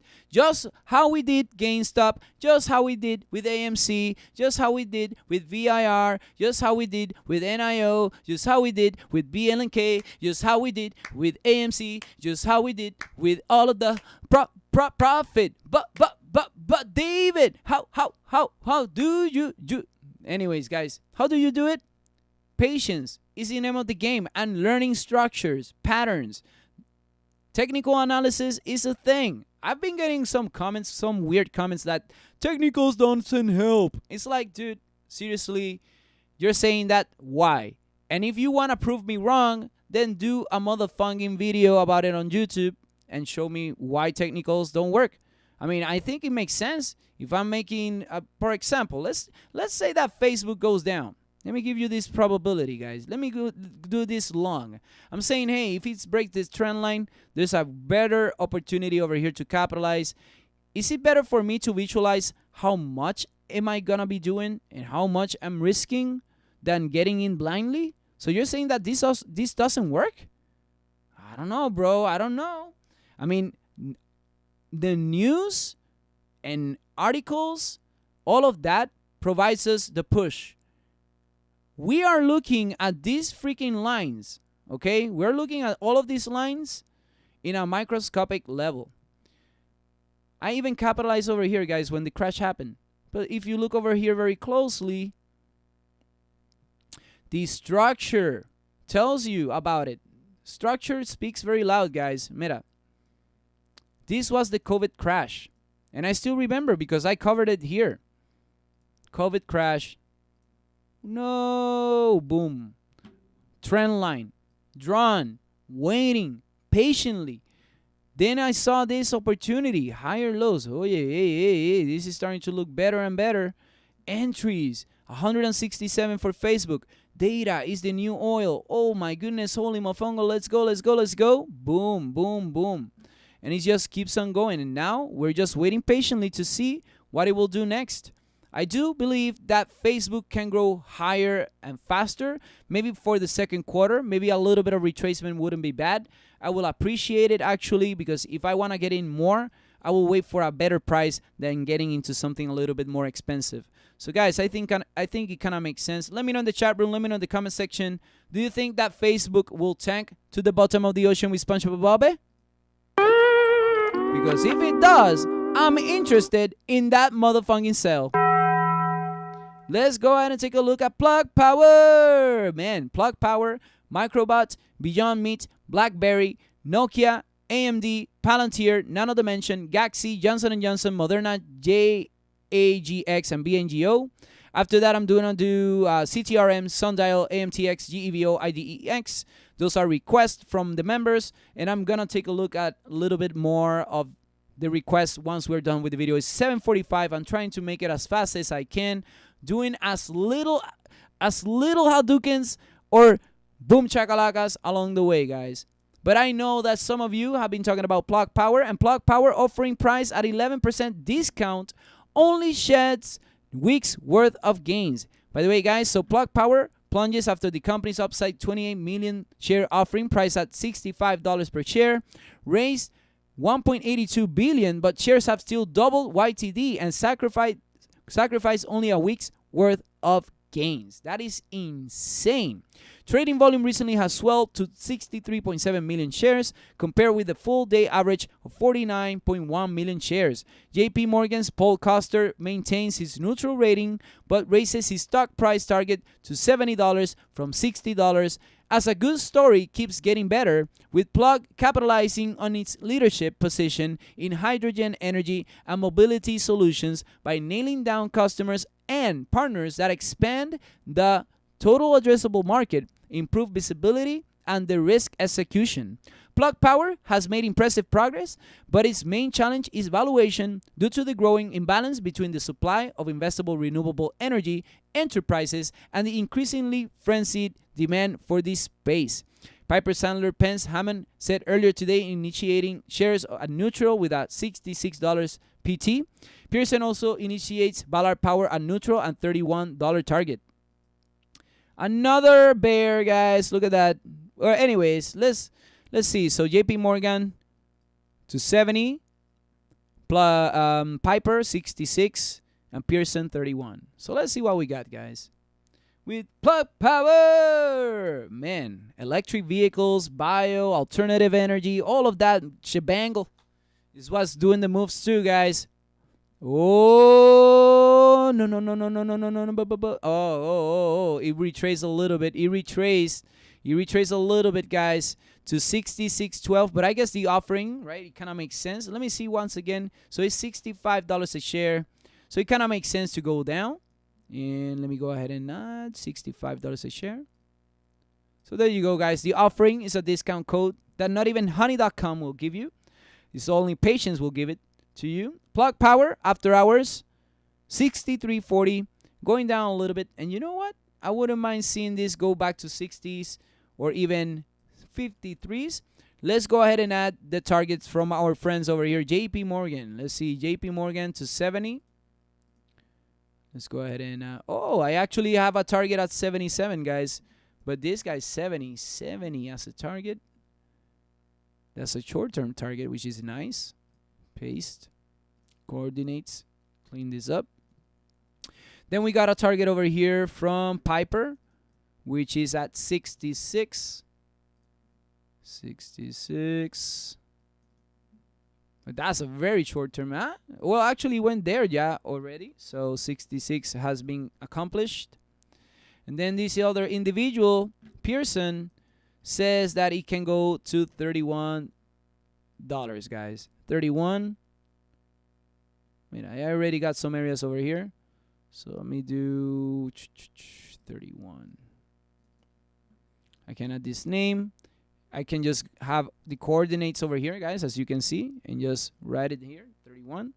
Okay, boom, automatically. Beautiful thing about TradingView. And we can even see that there's a lot of gaps along the way, guys. There's like this gap over here. There's this gap over here. So if Plug Power gets to drop, ooh, man, that could be a great opportunity. Daily is bullish, by the way. The weekly is not over yet, as you already know. And hitting that 14 EMA on the daily will be an interesting part of the story. I think it will be lovely to see. By tomorrow, we will have a little bit of better perspective, especially by the end of the week and the end of the month, guys, because at the end of the month, there's even potential for this to go back to 42, which I would love to see, but I just don't know if it's going to happen because it's still very bullish. So I'm going to go ahead and leave this here. Weekly again, reviewing the charts. Daily. Okay, good. I'm liking it. Okay, guys, let's go ahead and move forward. There's a little bit too many lines over here. This freaking Piper putting this line here. But whatever. Piper, you already did it, dude. I'm going to get you out of the way, bro. I'm sorry, Piper. I don't like it, Piper. It's not a good place. But he already went there. And let's do Microbot. Somebody asked over here about Microbots. Wait, what happened here, guys? Let me see. But David, technicals. Hey, indeed, my friend. Indeed. So I have 1,500. Ooh, AMC. Nice. Nokia 450. Nice. Crypto Crackhead Christmas came early, you guys. Triple. Is it worth buying Nokia right now? Ha! Ha! Great question. We're going to do Nokia after Microbot, Beyond Meat, BlackBerry. And then comes Nokia. So be patient with that. I didn't sell plug on Tuesday. Steve, that's good. Now I'm not getting steak. I'm not getting steak. Oh, because your entries were a little bit late. I do think that plug can go higher, my friend. Market is being great this week. Palantir, por favor. We got Palantir coming up. Welcome, Ricky Hueso. Marquez Anderson doing some Hadoukens over here, mi hermanillo. Hadouken! What's up, Super David? You know, I'm glad that you know my real name. Yes, sir. What's good, my what? What's good, my good team? Matthew Grado, good to see you. I went up and then back down. If I fall back down, but why, Matthew? Things go up and down. Just gotta have the trading plan. Take some profit if you feel comfortable with it. You know. See, PJ Young, Nico, and then private up. I hit the voice just to text. My bad. So good. Should I sell Palantir? Don't sell AMC till 300. Mira para allá until 300. Ricky, when he went to 44, I was like, whoop. And they, Matt, funny, bro. Oh, man. Thank you for that. Thank you for that. Let's move forward, guys. Let's go to Microbot. This is an interesting one that I've been watching. And, guys, I don't know if you already know about Microbot. If you don't know about it, I highly recommend you taking a look at it. So, mira, check this out, guys. So, Microbot Medical. And I said earlier in the Discord, I said, guys, software as technology, software as healthcare. Something like that, was it? I don't even remember, guys. Let me see.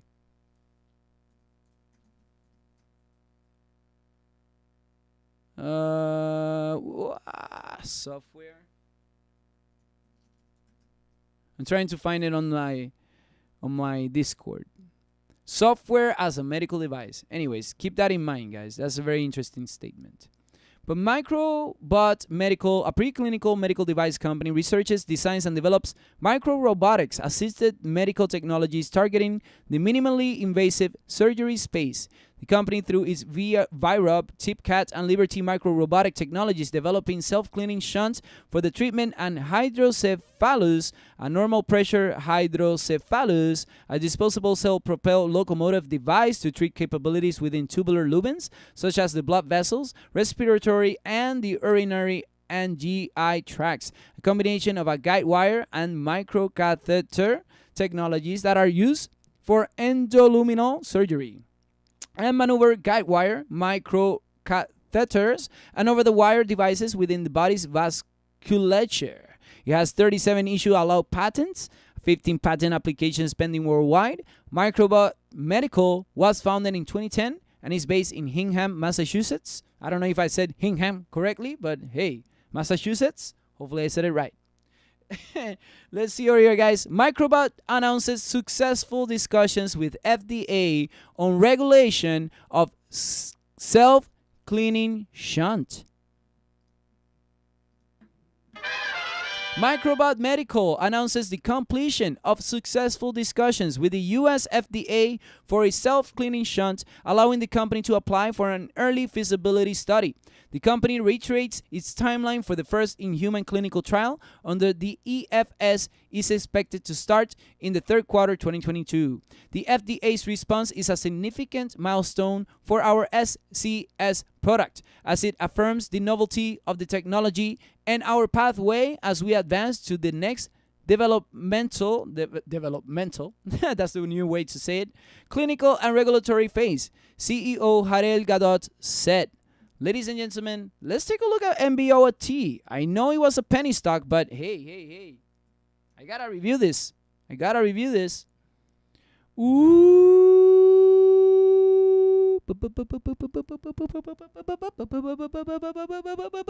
David, what is that? We're making profit. David, what is that? It is Microbot is going up. David, what is that? We're making profit.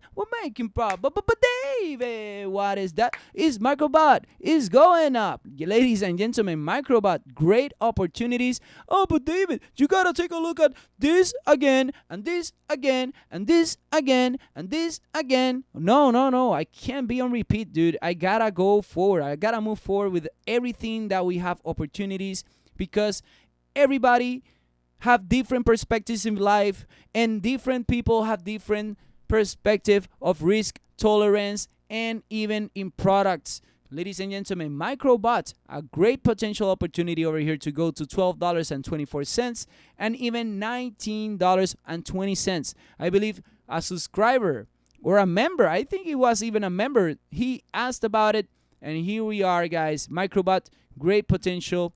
$45 is a great opportunity over here, and I'm starting to like it. We are already up with positions, initial positions, already 13%. And I'm telling you all, guys, it's all about the market structure. Technicals are helping us, and the fundamentals and the news are taking us to another level. Very, very nice. Congratulations for those who are patient with Microbot, because it's starting to look like a moving forward from Microbot. Let's do Beyond Meat. Should I do Beyond Meat? Let's do Beyond Meat. Why not? I like Beyond Meat. I don't know if you like Beyond Meat. BYND. By the way, over here. Oh, Joe 337. Yes, you actually talked about Microbot, right? It was you. I knew. What site do you all use? Webull, Robinhood, Charles Schwab for those, 0.000. Ricky Hueso, by the way, you can even use Fidelity, by the way. Fidelity lets you invest in OTCs. I asked about MBOT. Yes, AMC going up tomorrow. Javier Gonzalez, bienvenido.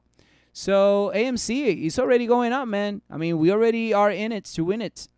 Woo, got my upgrade. Joe, you got your upgrade? Nice, bro. Nicely done. Oye, Tigre, pon Palantir. Hey, my friend, I gotta give priority to the members first.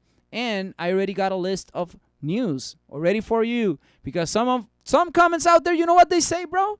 Ricky, do you know what they say? They say that I'm not ready. You know, holy mofungos, you know what I do every time before I do this show? I get and sit down and do the motherfucking news. I review it. Okay, so be patient. Oh, yeah! Oh, yeah, indeed. Thank you, Randy. Let's see. The president was invited to Lordstown Motors tonight. Woo, nice. James Brock threw my last 600 and rents and groceries. Glory of death to. Hey, James Brock, what? Are you okay, bro? Ricky, you watch demo. OEG for Chisel, my diesel. Speaking for software as healthcare device. BNGO. Yes, we're gonna be reviewing BNGO.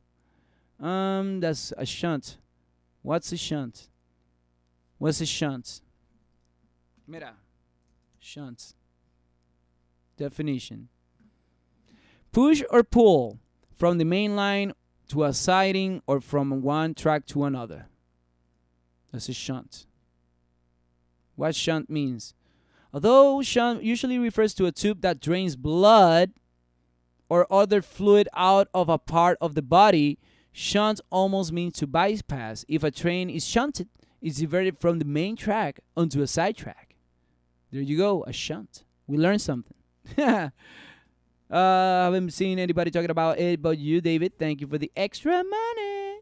Dude, I like this MBOT story and technicals, right, Patrick? I'm telling you. And didn't we say today, woo, man, exactly what we said earlier, which was, what was it? Where is Brandon? Speaking of software as healthcare device, exactly. That's what I'm talking about, man. David, what's the smallest percent swing for? It really depends, because swing trading means a term. It really means like how long you will hold a position. Usually intraday is a 2-3 days investment. Scalping usually is like hours. And then swing trading, it could be 2-3 months, 2-3 weeks to 2-3 months, years. It doesn't matter. Let's see over here. Good to see you, Lin Lee. Wow, what a beautiful day. What a beautiful day. We got Lin Lee, we got Mike Borro, we got Shui Rodriguez, we got Danny Corrales, Oski Gitron. And I don't want to stop, guys. And I apologize that I stopped a little bit. But I just wanted to say hi to everybody. We got 15 viewers and 48 motherfucking likes, ladies and gentlemen. And I already did AMC and Gamestop in the beginning of the video. So if you want to go ahead and dale rewind al cassette, go ahead and check it out. I did a whole timeline story of everything. So that's actually pretty cool. I hope that you enjoyed. Thank you, Lin Lee, for that beautiful, beautiful. Guys, oh my goodness. Thank you for the support. So here we go. Beyond Meat. Let me go ahead and get started with it. Beyond Meat crosses over $200 as big rally continues. Oh yeah! Thank you, Randy. Beyond Meat is in rally mode for the second straight session. BTIG weighs in on the new deal that will see PepsiCo and Beyond Meat make plant-based food and drinks together. Hey. Analyst Peter Saleh, the partnership serves as more confirmation of the consumer trend toward plant-based proteins, not just in the US, but globally, and an indication that the product assortment is expanding beyond traditional meat alternatives. Saleh says that the firm's downgrade of Beyond last week might look premature due to development, but reminds the announcement lacked meaningful detail on timing of the first product launch, product categories, expected revenue, and other economics. We continue to believe that a broad-based distribution agreement in quick service restaurants this year is unlikely, but recognize that this partnership took investors and ourselves by surprise and drove a corresponding surge in the stock price. Earlier in the session, Beyond Meat crossed over $200 for the first time since July of 2019. I still remember that summer. I remember that day. It was actually the 4th of July, guys. What? Yeah, exactly. Dude, I remember Beyond Meat. Oh, BYND over here. I remember that day. Woo! Oh my goodness, guys. 192.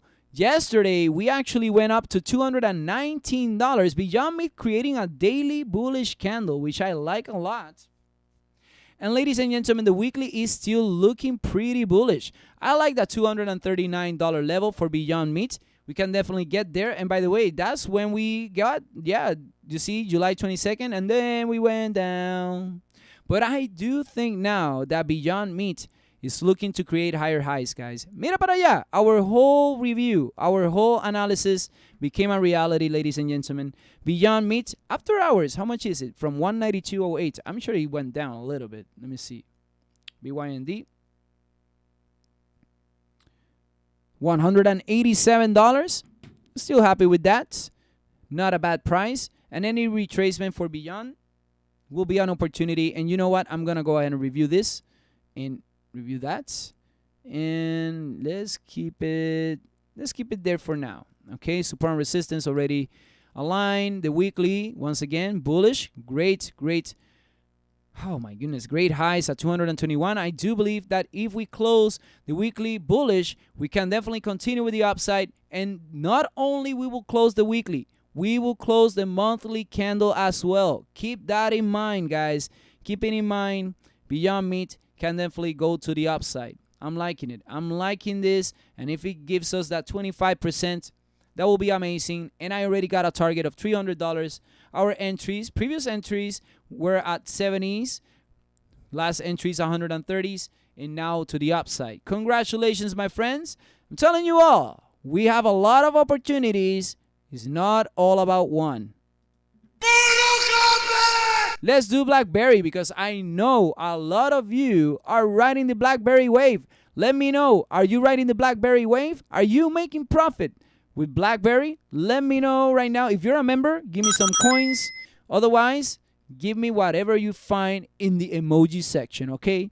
Don't be not doing Hey, if you're driving, that's okay. If you're driving, drive relax, get to your home.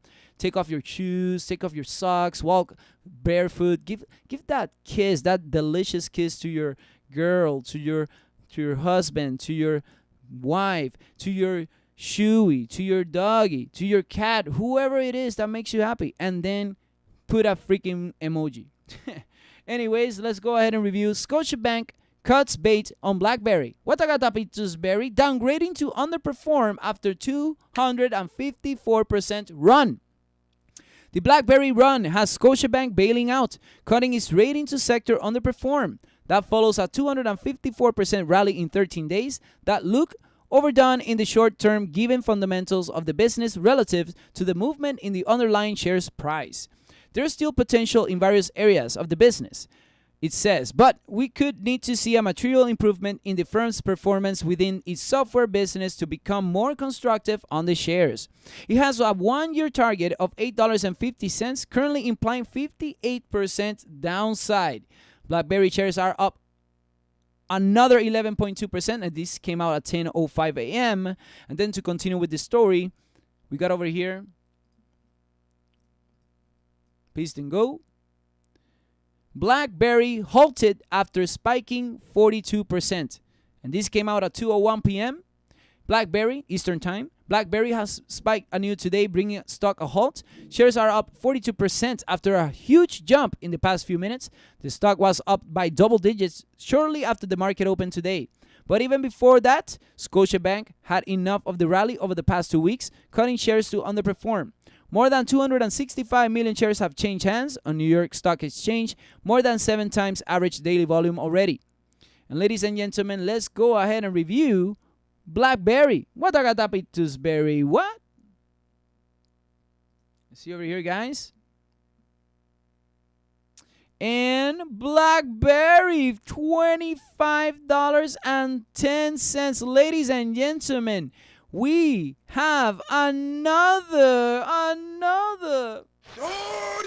And it's not that I want to compete with everybody over here, guys, but we did review BlackBerry since $4 over here, and we were Danny. I still remember when you said take a look at BlackBerry, and we were like, well, actually, BlackBerry is breaking this trend line. It's going up, created a higher low, a higher high. It kind of makes sense. There's a resistance level. We did this whole freaking analysis, guys, and we already knew that it was gonna go up.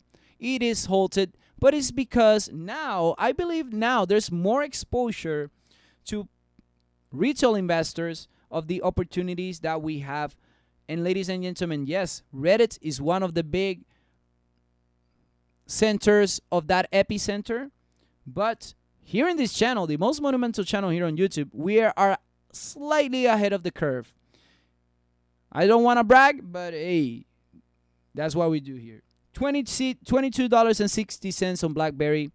It did go down a little bit, 22.60s. So let's go ahead and document that's 22.60s. Is down around 10%, which is not bad. I really want to see, I wish I can see a $15 target, the retracement. This individual over here says that it can go, where was it? Over here to 850. 850 Scotiabank, 850. So I'm going to add it just for reference, you know, to see where these guys are trying to see the price go to. 850. It's not bad. I mean, I don't know if it's going to go there, really. It's already too high, guys. I think that if it gets to drop, $14 will be a good opportunity. But for now, it looks pretty bullish. Let me be very honest. That daily looks very bullish. Created a higher high at 28.90s. And there's still some targets above, $34.83. I don't know, man. I think Biden is going to say, hey, the economy is working because I am working. And then Donald Trump is going to be like, I don't have Twitter. I don't have Facebook. Don't be rude. I'm sorry, bro. I'm sorry. I just needed to do a joke about it. Okay, my friend. China. And guys, $70 could be another target for BlackBerry. I actually have 87, and then after that, I even got 146. Can it happen tomorrow? Not necessarily. We go up, we go down. That's how the market works. And we are just reviewing the technicals over here. Nothing special. Nothing special. Nothing special over here. Now let's go ahead and review, ladies and gentlemen.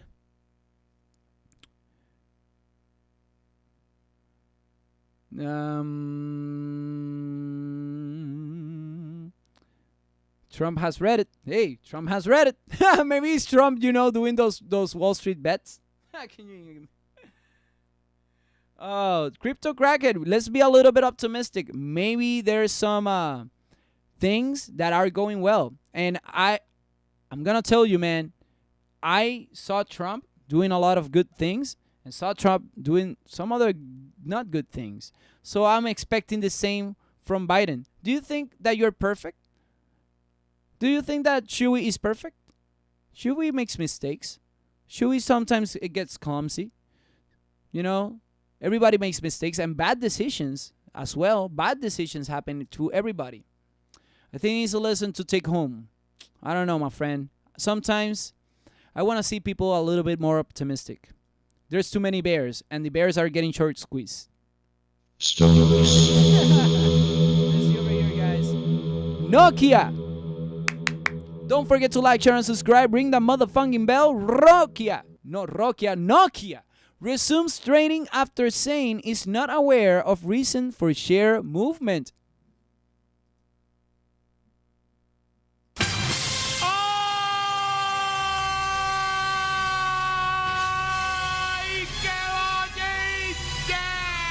So Nokia resumed trading, up 53% after the stock was halted, and the company said it wasn't aware of any corporate developments or material change in its business that account for the increase in market price or volume of its stock.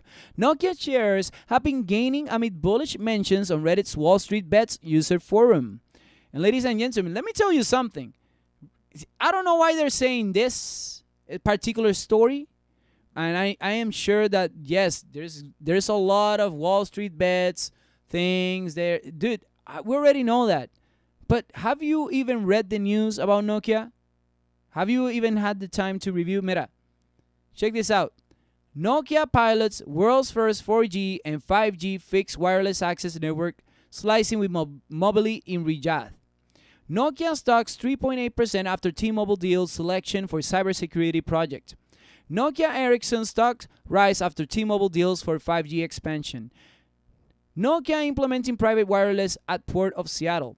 Nokia inks 5G deal with Thai mobile operator. Ladies and gentlemen, and even, where is it?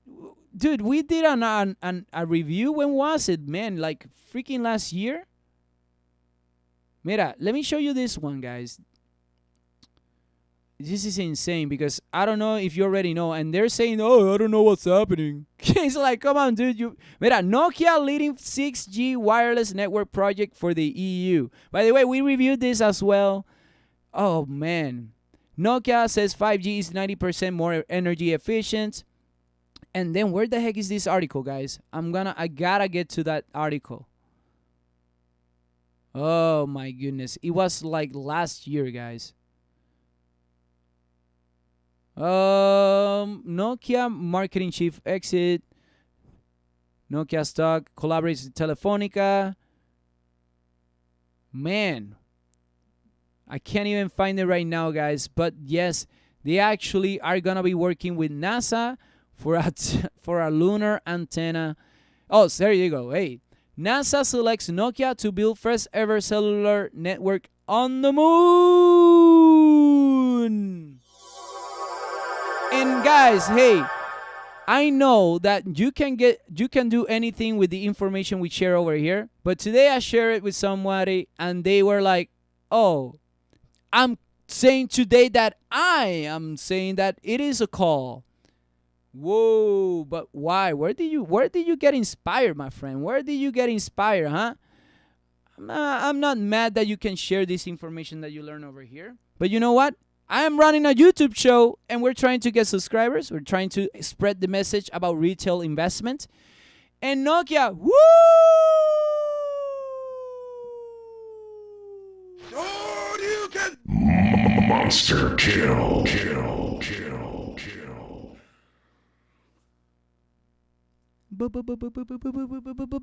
David, what is that? We're making profit. We're making profit. David, what is that? It is Nokia going up. David, what is that? We're making profit. We're making profit. David, what is that? It is Nokia. It is going up. Ladies and gentlemen, the weekly still bullish. Today, Nokia, dude, it even freaking reached the $8.85 resistance. Wow. Is this the moment for Nokia to go up? Maybe not necessarily going straight to the moon, like the article said, but it is starting to show us great potential for upside. And we've been waiting for this one for how long? How long we've been waiting for Nokia to go up. How long? Since, wow, espérate, not since there. Since over here, guys. Since this crash. Since this crash over there. And actually, Jordan Dowse and I are aligned on this one. I like it, Jordan. Jordan brought it to the table. Hey, David, take a look at Nokia. We were reviewing, obviously, the news as always. But we saw Nokia with great potential, creating great structure, a great price point. And then if you look at the monthly, guys, it is indeed the sleeping giant, my friend. It is the sleeping giant. $62 is the great expectation of that. I haven't done the Fibonacci above because I don't want to get ahead of myself. But Nokia is still there, guys. It is still waiting for us to, hey, David, do you wanna hitch a ride with Nokia? Maybe I'm interested, maybe, because Nokia is at 593 right now. 593 for Nokia. So we are actually down, guys. Mira, it actually stopped at the resistance level. Look at that, guys. And it went to 593. So that means that we are down 593. 593 is about 10%, which is not bad, guys. I really think that Nokia needed to retrace. And that little tweet that or Weeble message, I don't even know where we got that. Heaven Spacey just shared that in the Discord. It's just all about, there's a lot of market manipulation. Hedge funds are starting to ask themselves, I don't understand the market. Obviously, you don't understand it because you had your own style. Now there's a new style in town, and we'll see how it goes, guys. Very interesting. Nokia, I do like it a lot. I do think that Nokia can continue with some more upside. Retracement is not bad. It's actually healthy. Going to 517 will be a lovely price to retrace to. 462 will be amazing. And guys, look at this. Great potential. Great opportunities coming up, guys. Great potential. Let me know, guys. Look at see. Even here. Look, I've documented everything. You see that? 23.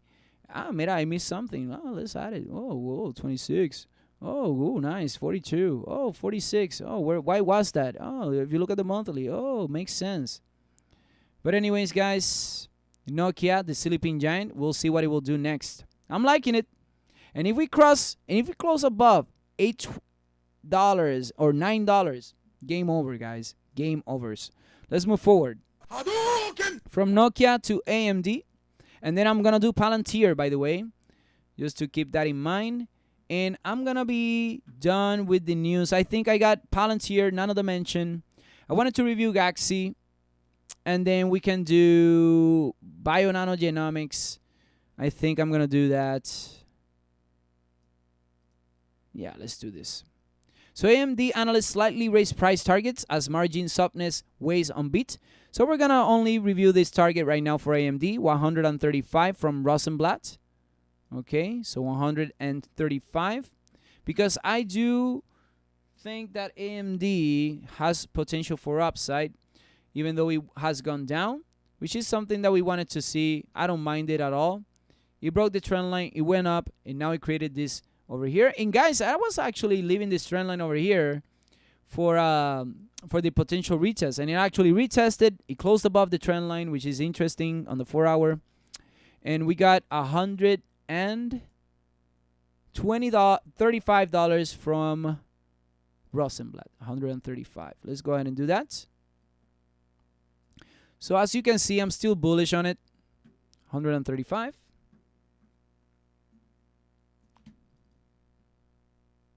Rosenblatt. 135. Beautiful. See over here, 110 for RBC. And this is going to be a very quick because I already know that AMD can go up. So, mira, it's very close to my target over here, guys. 110. So let me just clean this up and let me add my name. Oh yeah! Holy mofongo! Thank you, Crypto Crackhead. Your voice is amazing. When you have time, do TRXC. Ooh, TRXC. Well, you know what? I gotta do Palantir. Okay, I just don't wanna make this guy mad. So we can do Palantir TRXC. Okay. Okay. So AMD, guys, I think AMD, great targets, great opportunities. I'm liking it. Even though we went down, it's all good. Let me tell you, I like AMD. And I even like AMD more than freaking Intel. Not only in the stock, but as a freaking product. The product that AMD has is definitely good. So any downside will be beautiful. I'm going to keep that in mind. Let's continue, guys. Let's see if this holds up. Let's see if this trend line gets broken. If it gets broken, there's potential opportunities for upside. But for now, we're waiting for good confirmations. I do like AMD. Let's keep on rolling with Palantir. Ladies and gentlemen, let me know if you had the opportunity to review the demo from Palantir. I think it was an interesting presentation. Let me know your thoughts. And Palantir shares shake off demo day valuation concerns. Palantir PLTR hosts its demo day yesterday, and Jeffries says the event showed the company is in a class of its own by tackling problems that no other commercial software company can address. The firm maintains a buy rating and $30 price target and notes that investors are likely focusing on new use cases for the products and valuation after the newest rally. William Blair says the move towards a more modular platform could accelerate the rate at which Palantir lands new customers, but the firm thinks the premium valuation doesn't account for fundamental risks to the current growth rate. Palantir shares are up 14% to $40.35, continuing to gain on the surge of short interest that also drove the meteoric rise for GameStop. With that said, guys, PLTR is this thing that we gotta review. Palantir.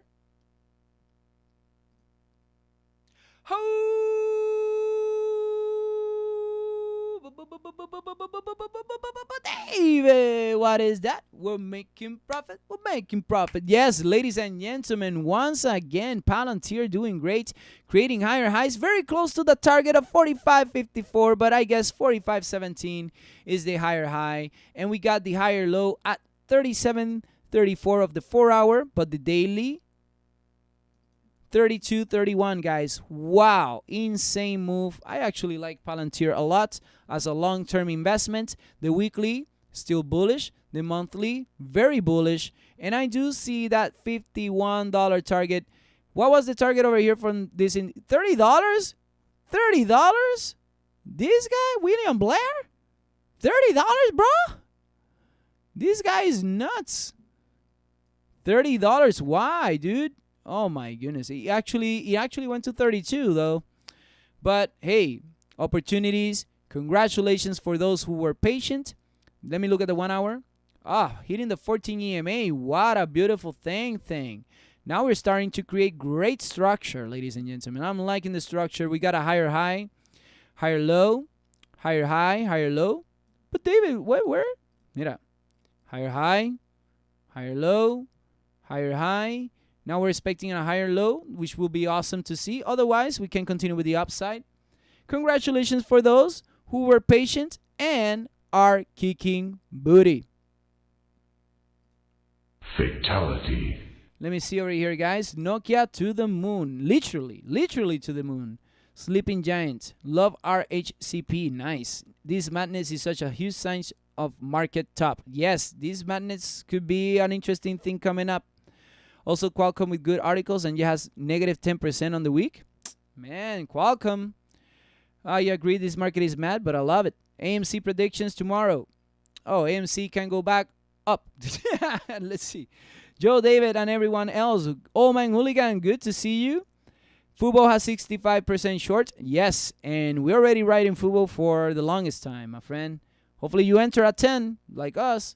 OEG, Made Me Bank, Fuel Cell and Palantir, and BNGO are all great stocks to be in. Yes. Naked, we can do Naked, but I gotta be dressed for it. And let's go ahead and move forward, guys. Let's go ahead and get started with TRXC because Crypto Crackhead has supported the channel with a super sticker. And guys, that's the way that you can actually, well, be bumped up. Super stickers, super chats. I know that the videos have been long and I apologize, but I'm trying to cut them as much as I can. I'm not even going to be able to review some articles that I had already, guys. That's how strict I'm trying to be. I am going to review Nano Dimension, Gaxy, Bio-Nanogenomics. I did want to do Jaguar X, but CTRM, Sundial, AMTX, GEVO, and IDEX. It's already 826, okay? So, guys, TRXC, for me, there's still potential. The daily, as you already know, hitting the 14 EMA, which is good. A good rejection. Actually, I would have liked to see $2.34 for TRXC. The 4 hours seems like it can drop a little bit to over here at $2.10. Let's look at the weekly. The weekly still has a lot of potential, man. I'm liking TRXC. What I want to see for more upside is the weekly candle becoming bullish. For that, it will require to go higher than $3.99. If it goes higher than $3.99, we're going to continue with the upside. And where can this go, David?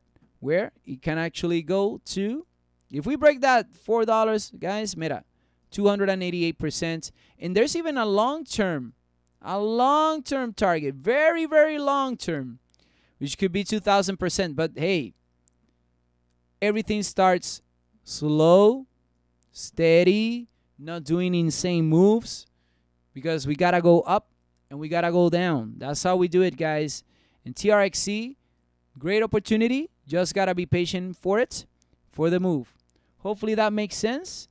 Yui, that great hip-hop recording artist, my friend. Hopefully everything went well with your surgery. And welcome, finally, to the community. By the way, guys, you got to follow Yui that great. Check out his YouTube channel.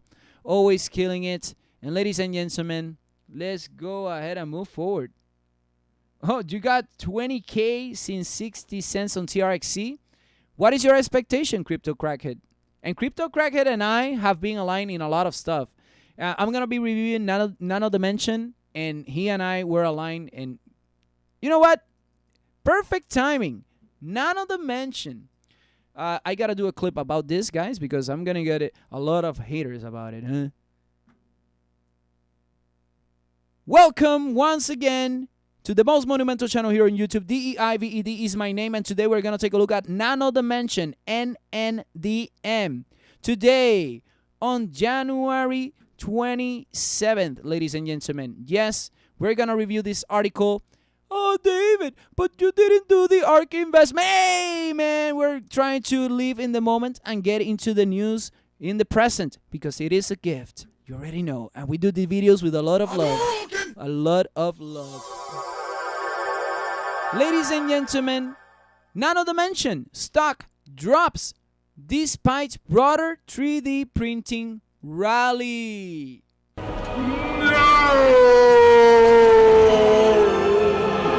Ladies and gentlemen, Nano Dimension looks likely to sit out today's broader 3D printing rally, with shares currently down 0.9%. But Nano Dimension shares have still nearly quadrupled in the past quarter, which has generated strong interest in the company. In the past month, Nano Dimension has closed a $332.5 million registered direct offering, appointed AI expert Dr. Ellie David, one of the best names, to its board, and received a patent for rigid, flexible printed circuit board fabrication using inkjet printing. Up next, the company is expected to report fourth quarter results in early March. Sales of the Dragonfly 3D printing system will be in focus for any improvement to the pandemic hit sales.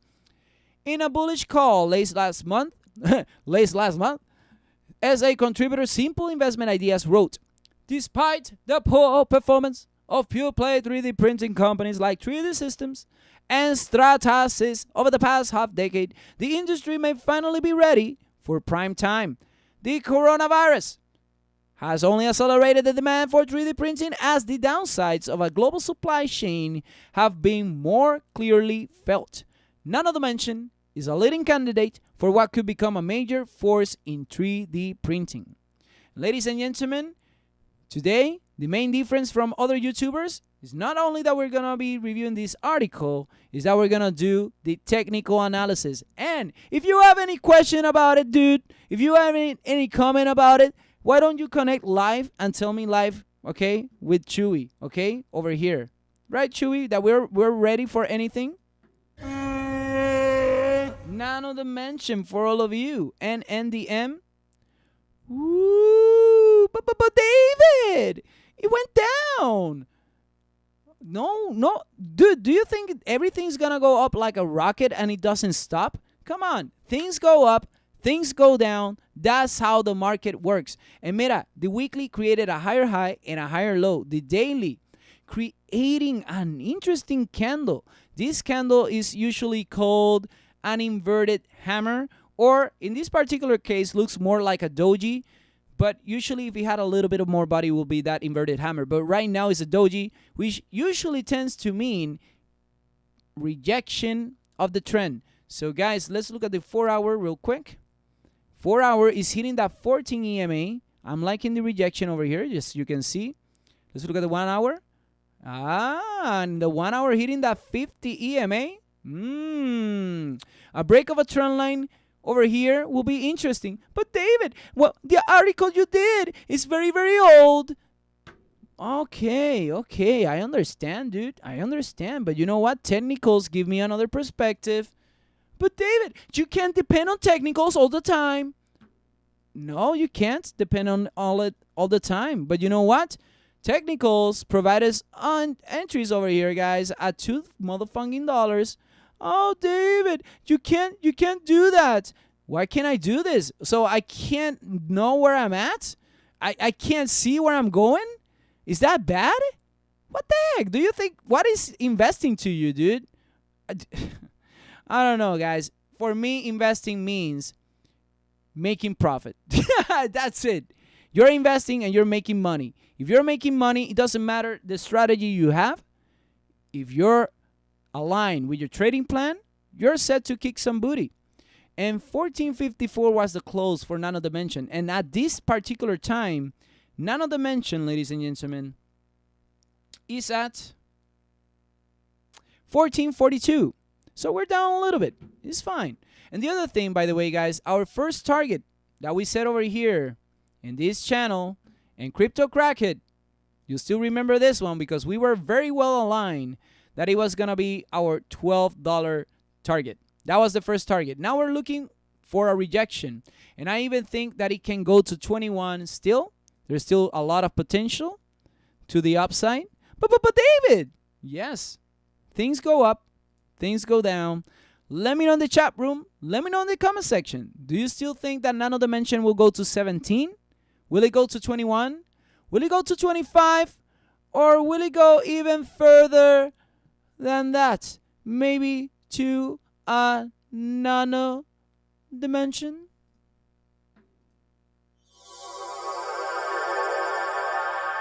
Don't forget to like, share, and subscribe, and ring the motherfucking bell. Okay, let's do Gaxy real quick, guys, so we can finish this live video.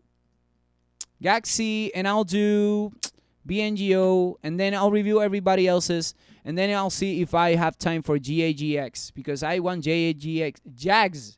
Is that Jags? You know that product? Anyways, we're going to do Galaxy Next Generation. I'm actually going to add it to the title right now. Gaxy.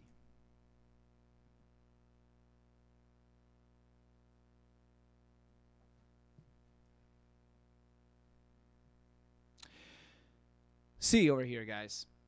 Adding the stream marker. Ricky Hueso. Whoa, whoa, whoa. Welcome to the community as well, guys. Ricky and my friend Yuvi the Great. Go to youtube.com/David.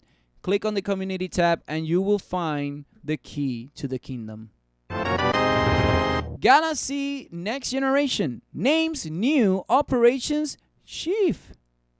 Oh my. Galaxy Next Generation Gaxy strengthens relationship with Bill Brickman by elevating him to COO. Bill's experience includes more than 30 years of sales leadership with a range of organizations from Fortune 200 packaged goods companies to high-tech startups.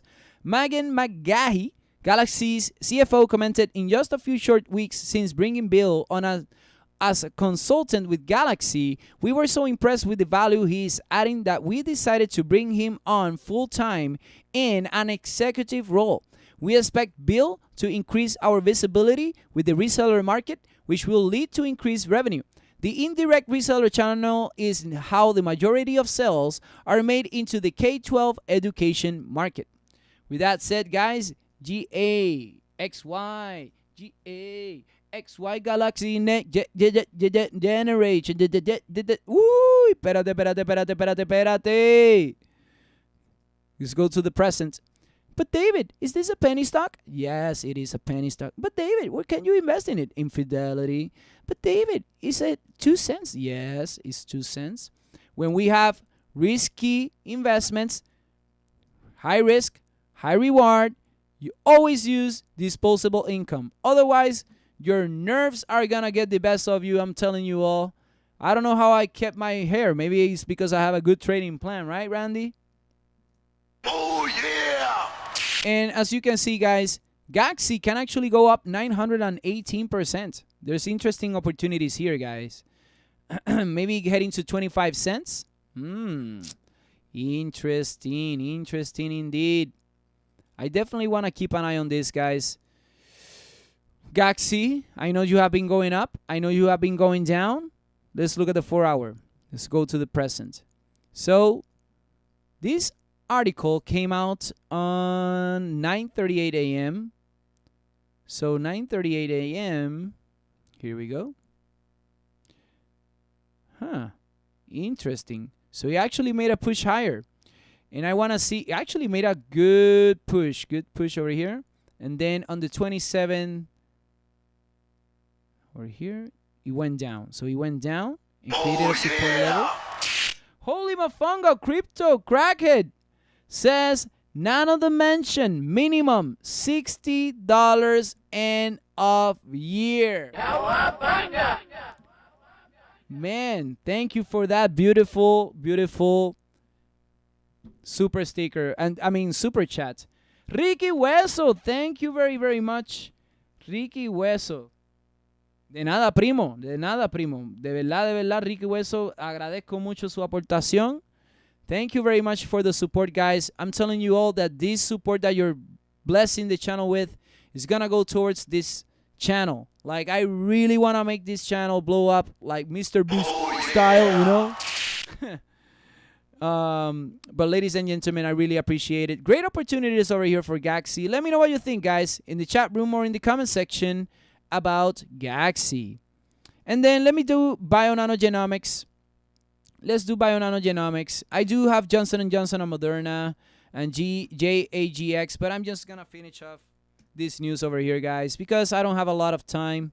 It's already 8:39, and I want to get to review anything that you guys provided. I don't want to feel that I'm letting you down, man. Oh, man. Let me see real quick the chat. No, let me finish Bionanogenomics, and then we can slack a little bit because I feel like there's a pressure of me with time for some reason. I feel like Hamilton. Guys.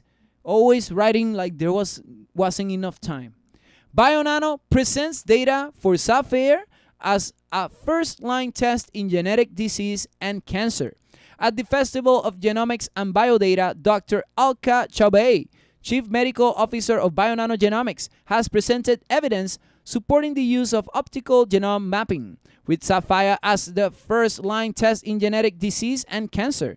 The company's Sapphire system is a research-use-only platform to streamline the study of changes in chromosomes known as cytogenetics. As a first-line test, OGM will be the first test for diagnosis of disease, the prognosis, and the patient management, the company said in a statement. After a 470% run in the trading week before the New Year Day, Bionano stock could stall or even fall in the short term, forecasted Seeking Alpha contributor John Alford in a bearish thesis on the company.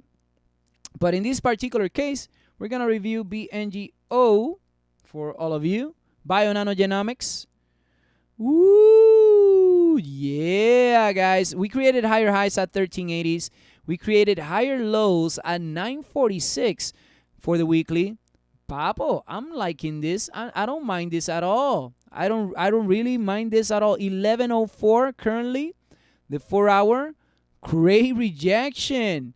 Hey, Heaven Spacey. This one actually looks like a double bottom. See that? That actually looks even better for a double bottom. The 30 minutes. Yeah, I'm liking this. I'm liking this.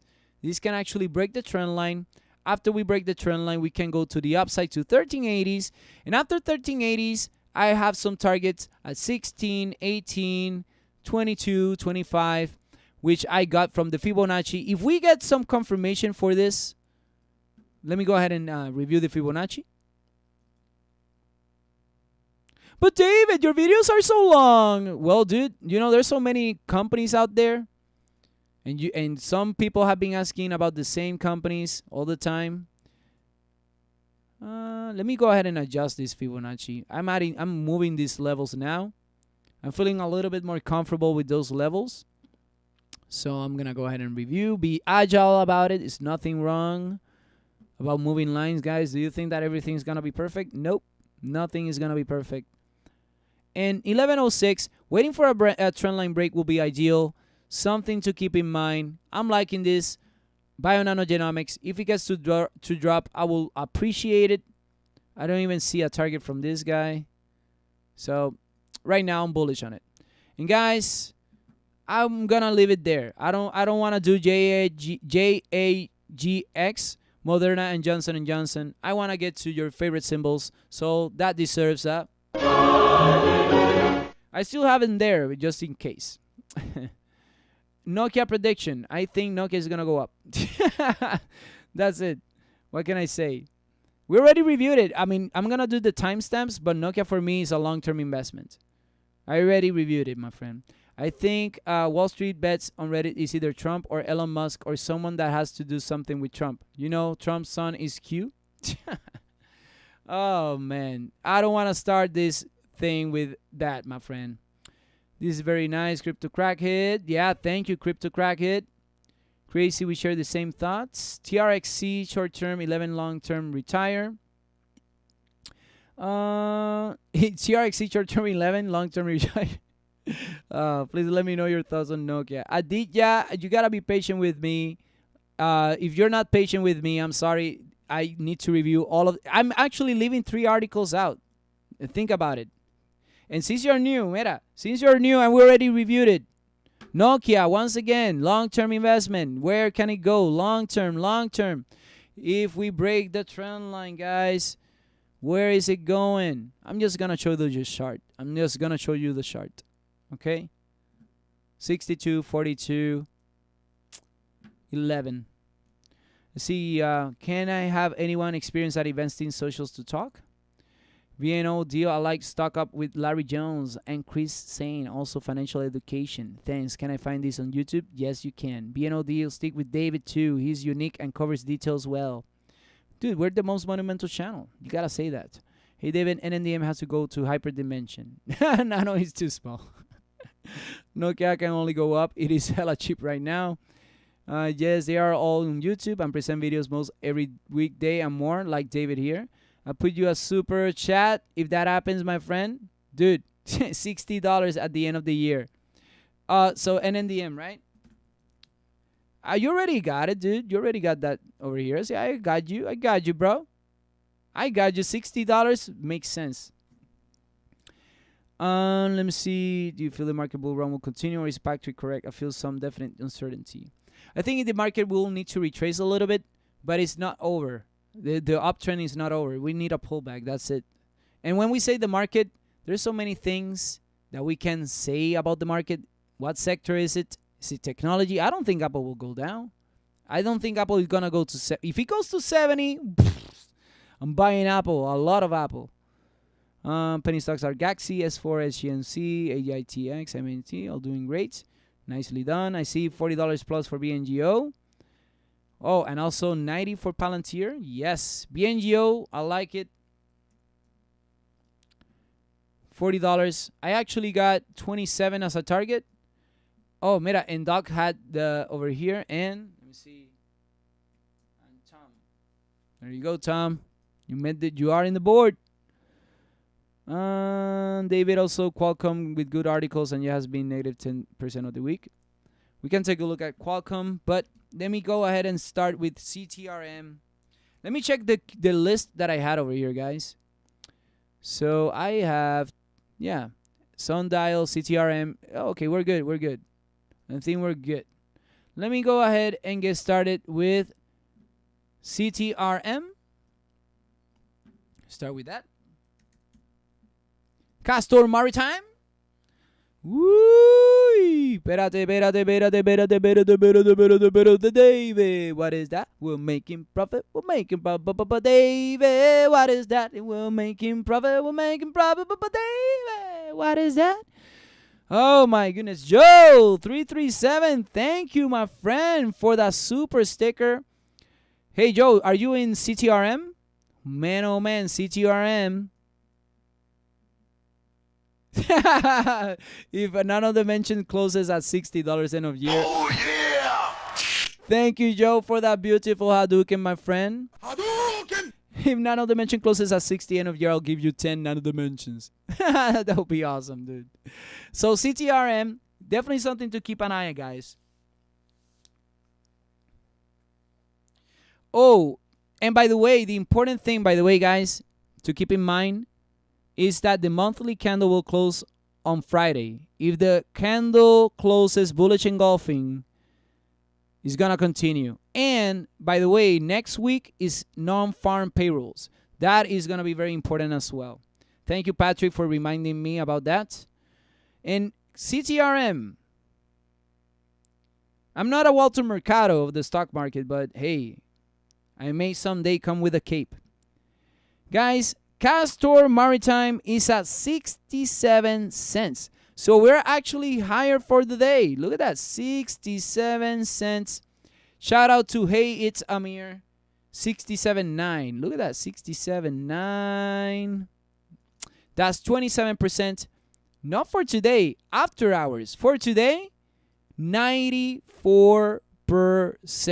Hadouken! Hadouken indeed. And Castor Maritime, even though it's a penny stock, it can go up to 72 cents, which actually reached, I think it was going there after hours.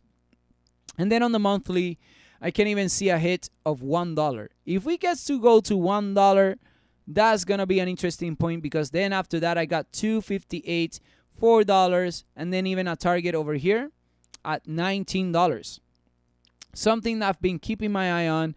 But David, AMC that. But David, GameStop, we already reviewed. But now there's other opportunities. CTRM, not bad at all. Sundial, SNDL. Let's see what we got. CTRM over here. I see some of you already in it, huh? I see Joe 337 in it. Crypto Crackhead is in it. Non-farm payroll. Yes, that's next Friday. NFP. It's called the NFP. That's when you know how many people are employed or not. Let me see. Oh, see, boy, 2020. Such a painful day. Bloody day. Cheer me up. What? Dude, what? What happened today, dude? What? By the way, I'm trying to find the... What?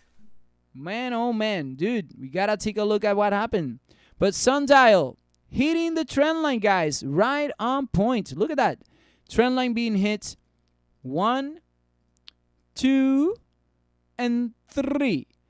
But David, maybe Biden administration will mess up. Hey, if they don't legalize marijuana, they will mess up. Right, Randy? Oh, yeah! But guys, Sundial, 60 cents was the close. And SNDL after hours is at 76 cents. Oh my God, guys. But but David, we're doing bad.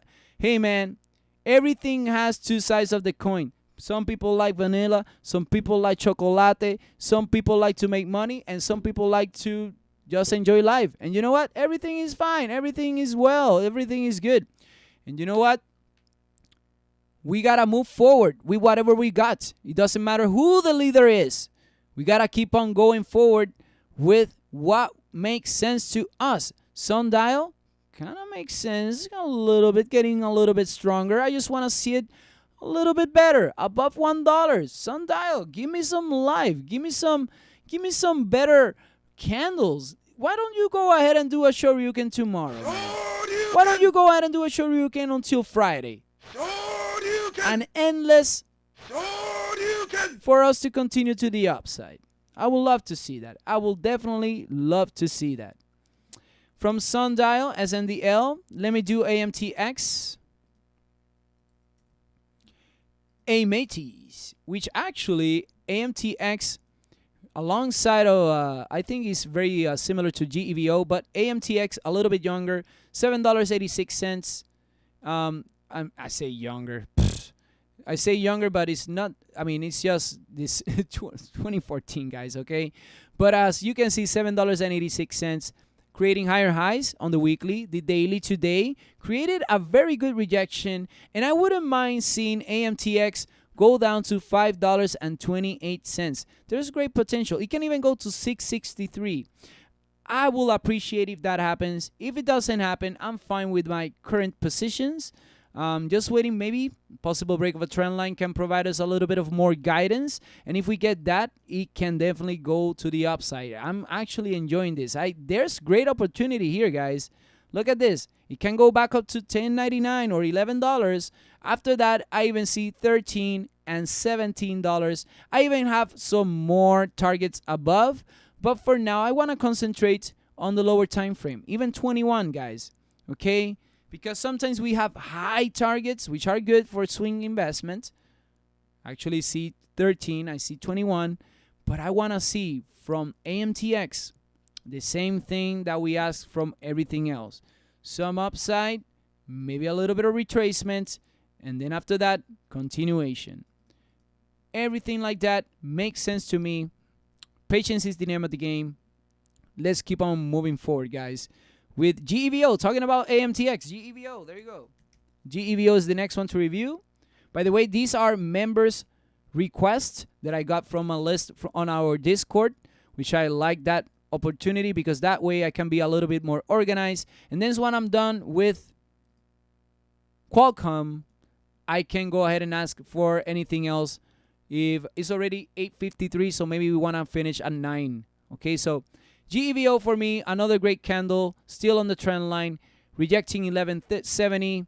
I do think that GEVO can continue with some more upside. I wouldn't mind seeing a little bit of retracement back to 1076. That will be a beautiful price, but for now, it's holding on the trend line. It's holding on the trend line, and having a buy stop at 1464 can lead us to 16 and even 19, which I actually like, and it's a 31% opportunity. Ladies and gentlemen, even Crypto Crackhead agrees over here. GEVO, ladies and gentlemen, not bad at all. Great opportunities. Hey, David, if you had 10K to put in tomorrow, where would you put it? I will actually distribute it in different things. I like GEVO. I like Bionano Genomics. I like Microbot. MBOT is looking good. I'm liking TRXC, SENS, which I haven't reviewed, guys, but I should do a clip. Should I do a clip or should I do a clip about Nokia? Guys, what should I do a clip about? Should I do a clip about AMC and GameStop? I guess that could be a clip, but there's so many people doing it. Maybe I should do a clip about Bionanogenomics or TRXC or Palantir. No, I just like Nokia. For some reason, I want to do the clip about Nokia. But GEVO, great opportunity. Ideonomics. Let's see IDEX over here. Let me see if there's any article about it. TRXC. I should do the clip about TRXC. That will be interesting, man. I don't know if Ideonomics stocks moves higher. This is not today. But we can take a look at IDEX and see what it's doing in the structure. I wouldn't put everything in one thing. It's just that I'm not that type of investor. I'm not all in David. I'm not all in David, guys. I'm in David who invests in different markets because he believes that there's opportunities. You know, I never go all in. Never. Let's see over here, guys. Hey, there you go. Ideonomics, guys. $4.11 was today's close. Higher high was at 456. The low for today was 353. The 4 hour, as you can see, guys, still holding the trend line. And we said it yesterday that if we hit the trend line, was going to continue with the upside. $4.10 makes sense to me. And looking good. $4.11. Ideonomics after hours, ladies and gentlemen, is at $4.06. So there's still potential to hit that 475. I'm telling you all, guys. I've been patient. With Ideonomics, man. And dude, we've been waiting for this since 185, okay? There's going to be a jump. We're going to go to 475, then 574, then $7. Oh, I know what the clip is all about, my friend. Crypto is going to be none of the mention. It's none of the mention. That's the clip. I already did it. I'm glad that I did it. 1055, 1150s. I actually see $15.34 for Ideonomics. Maybe by tomorrow I can do a clip about it. But for now, Ideonomics, guys. You know, this could be the clip, guys. I don't know about you, man, but Ideonomics is looking good. It's looking mighty good. The weekly, guys. Look at that weekly. It's bullish. Hello. Man, oh man. Great opportunity. If it breaks us a buy stop over here, it could mean 120%. That will be insane. That will be insane, guys. Oh, man. I'm biased on TRXC. No, dude. It's that we may be ahead of the curve, by the way. We may be ahead of the curve. So then Qualcomm. Let me do Qualcomm. And then after that, let me see. SNDL hit 0.83. Yes. Let's see over here. CryptoCrack hit says. Espérate. Let me add this a few things that we already got here. So we're gonna do naked. I'm gonna do naked because I'm in it as well. René Sola, nice. I like René Sola. We enter at $2. GEVO, we're doing great. Smash it on TRXC. SFOR. I'm going to do very quickly this, guys. Love TRXC crypto. I have 2K share. Lin Lee. Kicking booty, huh? Nicely done, Lin. I like it. TRXC as well. We're waiting for that move. Let's see real quick. Let's see now. Qualcomm. QCOM. Qualcomm. So Qualcomm today went down. The weekly is bearish. I still remember why. We read an article that made it bearish. But for me, Qualcomm, I'm going to be very honest. Qualcomm is going to continue with the upside. It just makes sense to me. Let me see. 4 hour. What I want to see from this one. Oh, man. Let me remove all of these targets, dude. All of these people. Get out of the way. Get out of the way. I don't need you anymore. We already knew that it was going to go up there.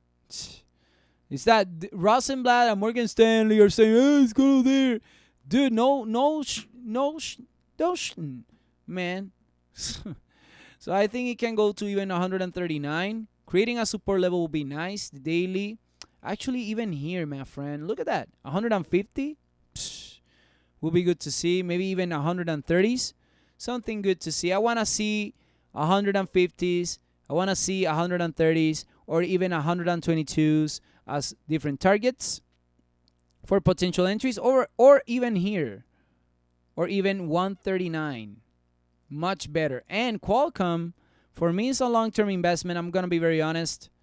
I see Qualcomm up forever, kind of. Let me see. So Cohen is there.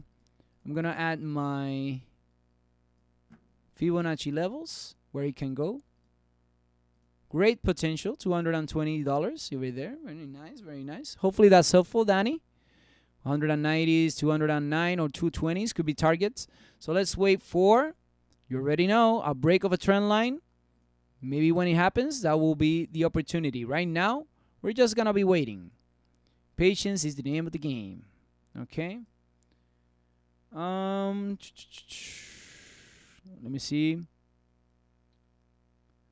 Let me see. Aussie Boy won't miss your morning show. Hey, man, don't worry. It's all good. We do it every day just in case. Let's do naked. Who in here capitalized on naked? Or who is capitalizing naked? There's no specific article about naked brands, but we can take a look at naked brands. We reviewed this one when it was 19 cents, guys. Whoa!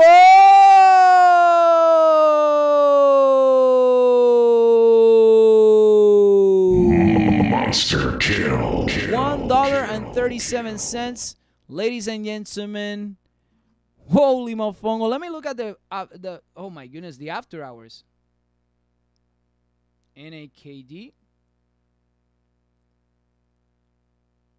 $2.21. Holy mofongo.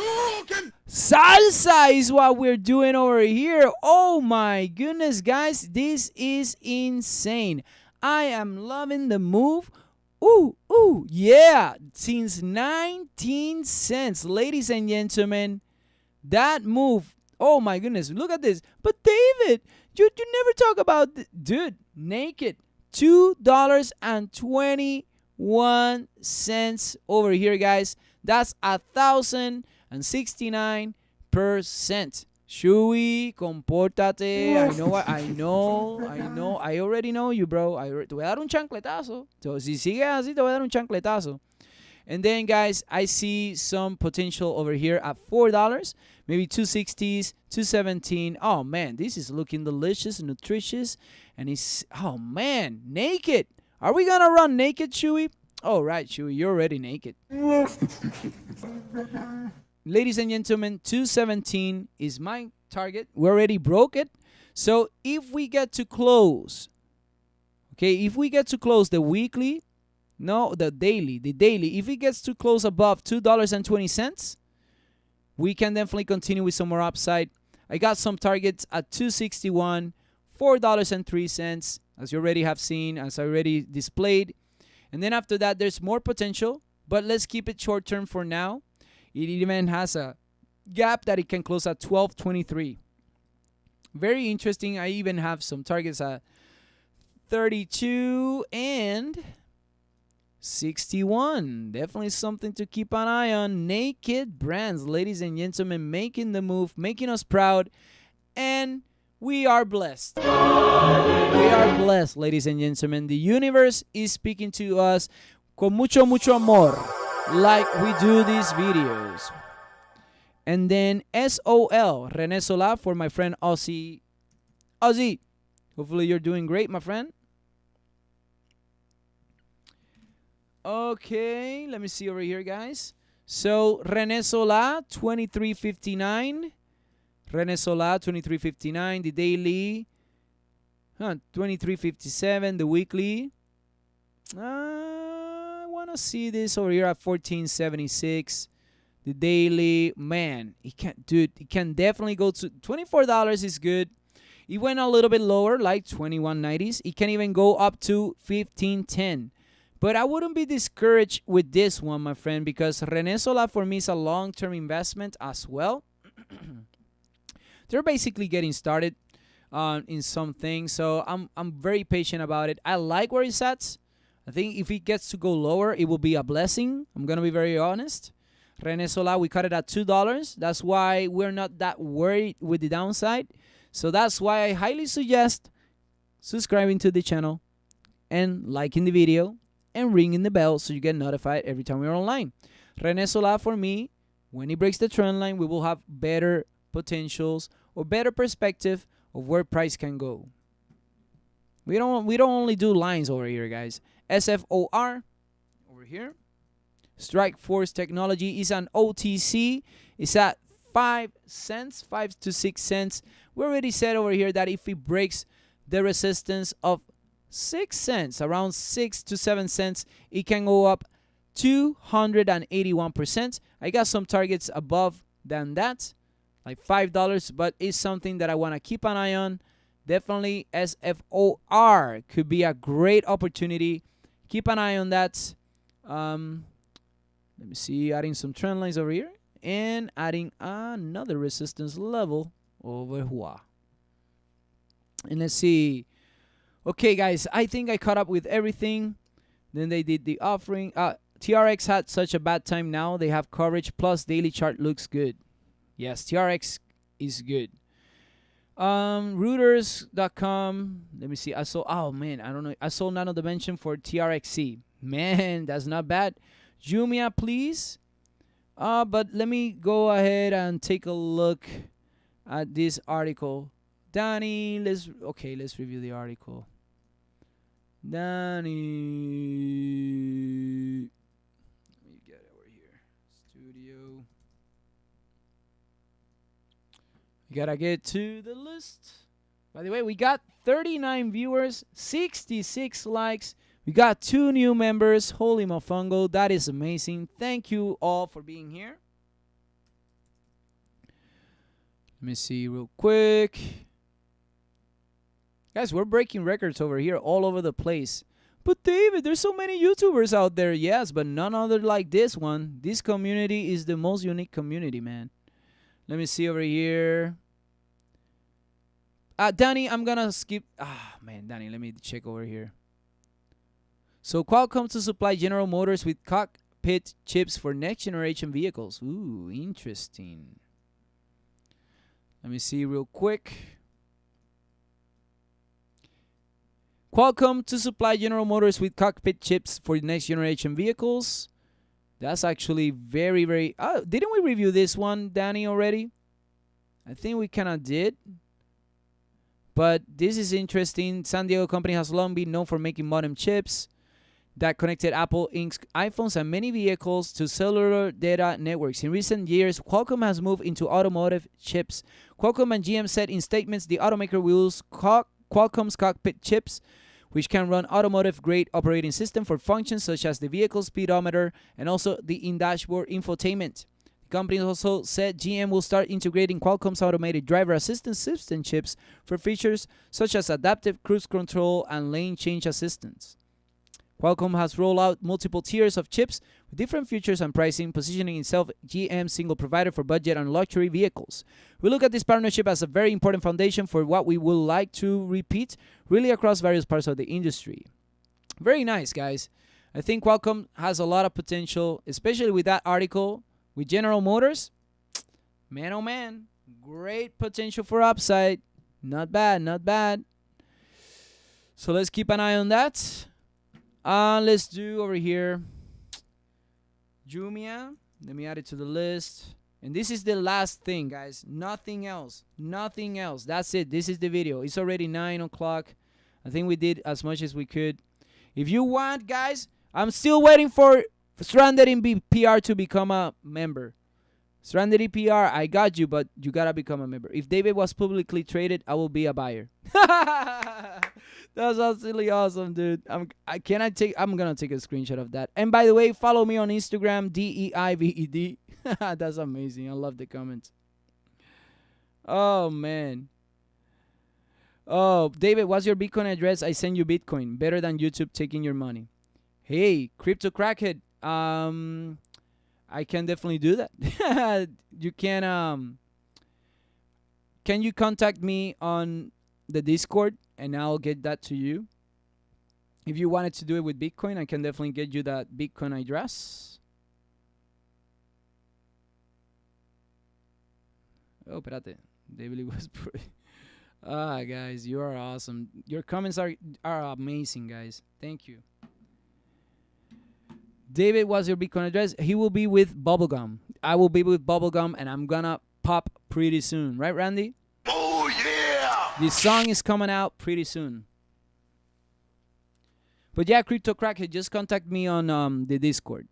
So let me go ahead and do Jumia. Okay, I like Jumia. And I think Cameron and I have been writing this one together. Jumia Technologies, our entries were like at, where was it? $5? We are at $57.37. But David, AMC, but David, GameStop. Stop it. We already know. We already reviewed. Now we are looking at Jumia. And Jumia, $57.38 is not bad. Jumia for me on the daily, let's look at it real quick. It closed bullish with higher highs, with lower lows. But for me, there's still potential for $80. If it gets to retrace to $49 or $50, that for me will be an opportunity. I really think it is. And it can go up 64% to that $79 target, which is actually $80 target, right? Or just waiting over here once again, 35%. But I do like Jumia for the long term. Well, man, I mean, YouTube, I know. It's just YouTube gave me the platform. You know, I can do websites, by the way. I'm a web developer. I've been a project manager, web developer. I studied computer science, by the way, guys. Not only an investor and a musician. And not only, I used to work at Macaroni Grill, too. But, guys, I understand that YouTube takes a lot of money. But at the same time, they provided the platform to be here with all of you. You know? SEO, search engine optimization, that's where it took me. You guys were looking at things on YouTube, you know, or maybe stock tweets or something like that, and somebody shared it, and you're here. So I'm very grateful that you're here. But mira, David, all right, did it exactly what we wanted. Congratulations on that combo breaker. Look at that. But David, you don't do analysis. What the heck do we do here, mira? It did exactly as we expected after the break of a trend line, ladies and gentlemen. And it went up as expected. Dude, I'm telling you all, guys, we are ahead of the motherfucking curve. Mira, we already talking about this thing over here. And then a lot of YouTubers come out. And then it disappears. And David is already talking about it here. And then other YouTubers are doing videos here. But David, it's not that we're the best. It's that we do this every motherfucking day live. So don't forget to like, share, and subscribe. Because look at that. Look at the time. It's 9:13. And I'm going to be finishing up over here with HYSR. Oh, right. Hey, Oski, give me that symbol before I finish up. HYSR. But David, thank you, Oski, for that beautiful. Oh, yeah! Mira para allá. You got a oh yeah and a at the same time. So HYSR right now still not completely. I'm not. You know what? Starting to look interesting. At 19 cents, still a penny stock. It can actually go up over here to 33, which could be 77%. There's not a lot of information about. There's not a lot of information. So this is an OTC, as you already know, my friend. We just need to see a break of a trend line, and that break of a trend line can lead us to upside. So be patient about it. Okay? And then over here, thank you, EGAN. Last line. Lastin. Yes, what was it? EGAN. Let me see real quick over here, guys. I know there's a lot of things. Oh, FSR. Whew, man, the symbols keeps on going. Guys, we got 83 motherfucking likes. Holy mofongo, I think we broke a record. EGAN. On this one, still a little bit bearish right now. I'm looking at the right at the technicals, but my friend, it's not that it can go to 750 now, right? Let me go ahead and document this, document that. Okay, here we go. And actually, the interesting thing is that we are actually looking like the EMAs are starting to cross. It's creating higher highs, higher lows. 1069 monthly, not bad. It's a little bit bearish, right? It looks a little bit bearish to me. Maybe a hit of this trend line at 640s will be amazing.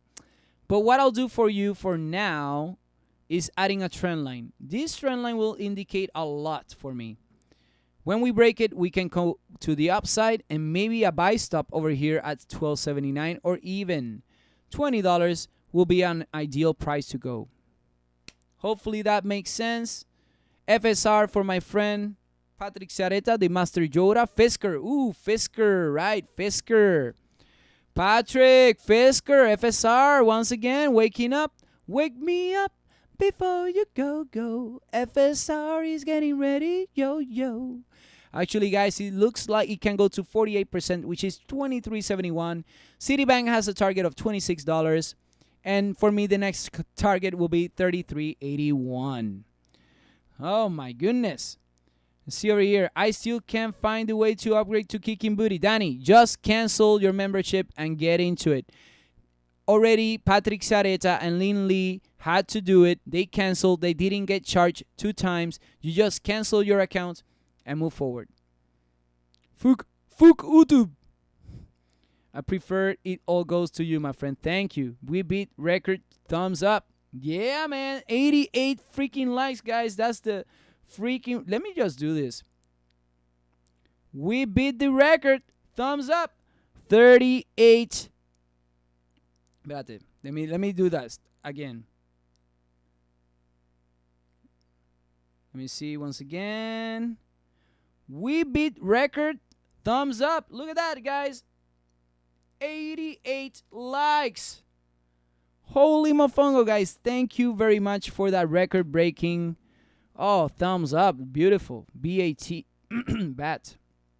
Let me see. Thank you, Ejen. Last. You deserve so much more, my friend. I can't even believe why your channel's so small. We're making so much money. Hey, good things come in big packages or something like that. Something like that. Let's see. Should I sell AMC or hold? I will say hold it for a little bit. Got to go. Thank you, David. Good night, Linley. Good night. Good to see you. I made the most money ever today. Big flex. Adios, Patrick. Goodbye, Shui. Bye, Shui and Patrick. We're almost done, guys. I'm happy that we're saying goodbye because I'm a little bit tired. RDG to be you. Congratulations on breaking another personal record. Thank you, my friend. CBAT, please, and CLNE. Ooh, JJD, you come. Fisker is highly undervalued. I agree. I was about to say goodbye, dude. JJD, I got you, man. But here's the thing, guys. Next time, and I'm trying to keep it clean, we're gonna end the video at 8:30. If we're not ending at 8:30, I'm gonna get mad. No, guys, I'm not gonna get mad. CBAT for me. The trend line is there. I think it still has opportunity for upside. The retracement was definitely needed. The weekly is a little bit bearish, but we got 2 more days to go, guys. 2 more motherfucking days, okay? And I still think it can go to 1136. And then let me write it. CBAT and CLNE. CLNE. I'm too good for all of you, man. I'm too good. Like I stay here. I even share things with my friends. And you know what my friends say? They do? They freaking post things on their Facebook saying, this is my next call. Yeah, I'm like, dude, didn't we just talk about this? And now you're saying that this is your call? Holy mofongo, dude. I thought you were my friend. At least share my channel. At least say, okay, I got inspired by David's amazing conversation, or you know, whatever it is, dude, help me out here. We're trying to get bigger over here because the message that we have is that people need to invest. People need to make money work for them. Clean energy, dude. We're doing great. We expected this upside, my friend. $11 can go to 19 and 24. Very, very nice. Very, very nice. Let's see over here. Hello? Yes, you got a message to the haters? Sure. Put a little icy hot on it, turn it sideways, and take it straight up your candy ass. Thank you, my friend. Yeah, he's a legend. Ah, guys, you're so amazing with your freaking comments. Oh my goodness, guys, you're making me cry over here. Best channel on YouTube, said by Crypto Crackhead. Yeah, he's a legend, says Chuy Rodriguez. Oh my goodness, guys, these compliments. I gotta document this. By the way, check out my Instagram, guys. Check out my Instagram. DEIVED. I mean, do I need to say it again? It's on the freaking wall. You know? It's on the wall. Best channel on YouTube. Dude, I can't even believe that you guys are saying this. Oh my goodness. Thank you all. Thank you. We all like you, David. I like you all too. I see no reason why this is not on the moon already. I look so usy, man. Can you explain what's going on? Yes, a lot of people selling their chairs. Not chairs where they sit on. No, if you want to know, go to the beginning of the video. I explained that all already. But just saying, we already know that is the investors getting out of the market because that's how it does. Will family, same here. Cool, thank you, man. See you tomorrow, David. See you tomorrow, Rash. Or now on the 31 on the chat. Holy mofongo, guys, espérate. Boom chakalakas to you all. There you go. Discord made me money. Is it too late to buy GME or AMC? GME, ugh, I don't like GME right now, man. AMC, I may consider it. I like AMC. Join the memberships, guys. Check out the join button in the bottom of the video, or the link is in the description. I will see the members in the Discord. We'll continue the conversation over there. Thank you for being here. Check out youtube.com/DEIVED for the Amazon gift card giveaway that's coming up pretty soon. Thank you for being here. We do the videos with a lot of love, and as always, con mucho amor. Have a beautiful evening.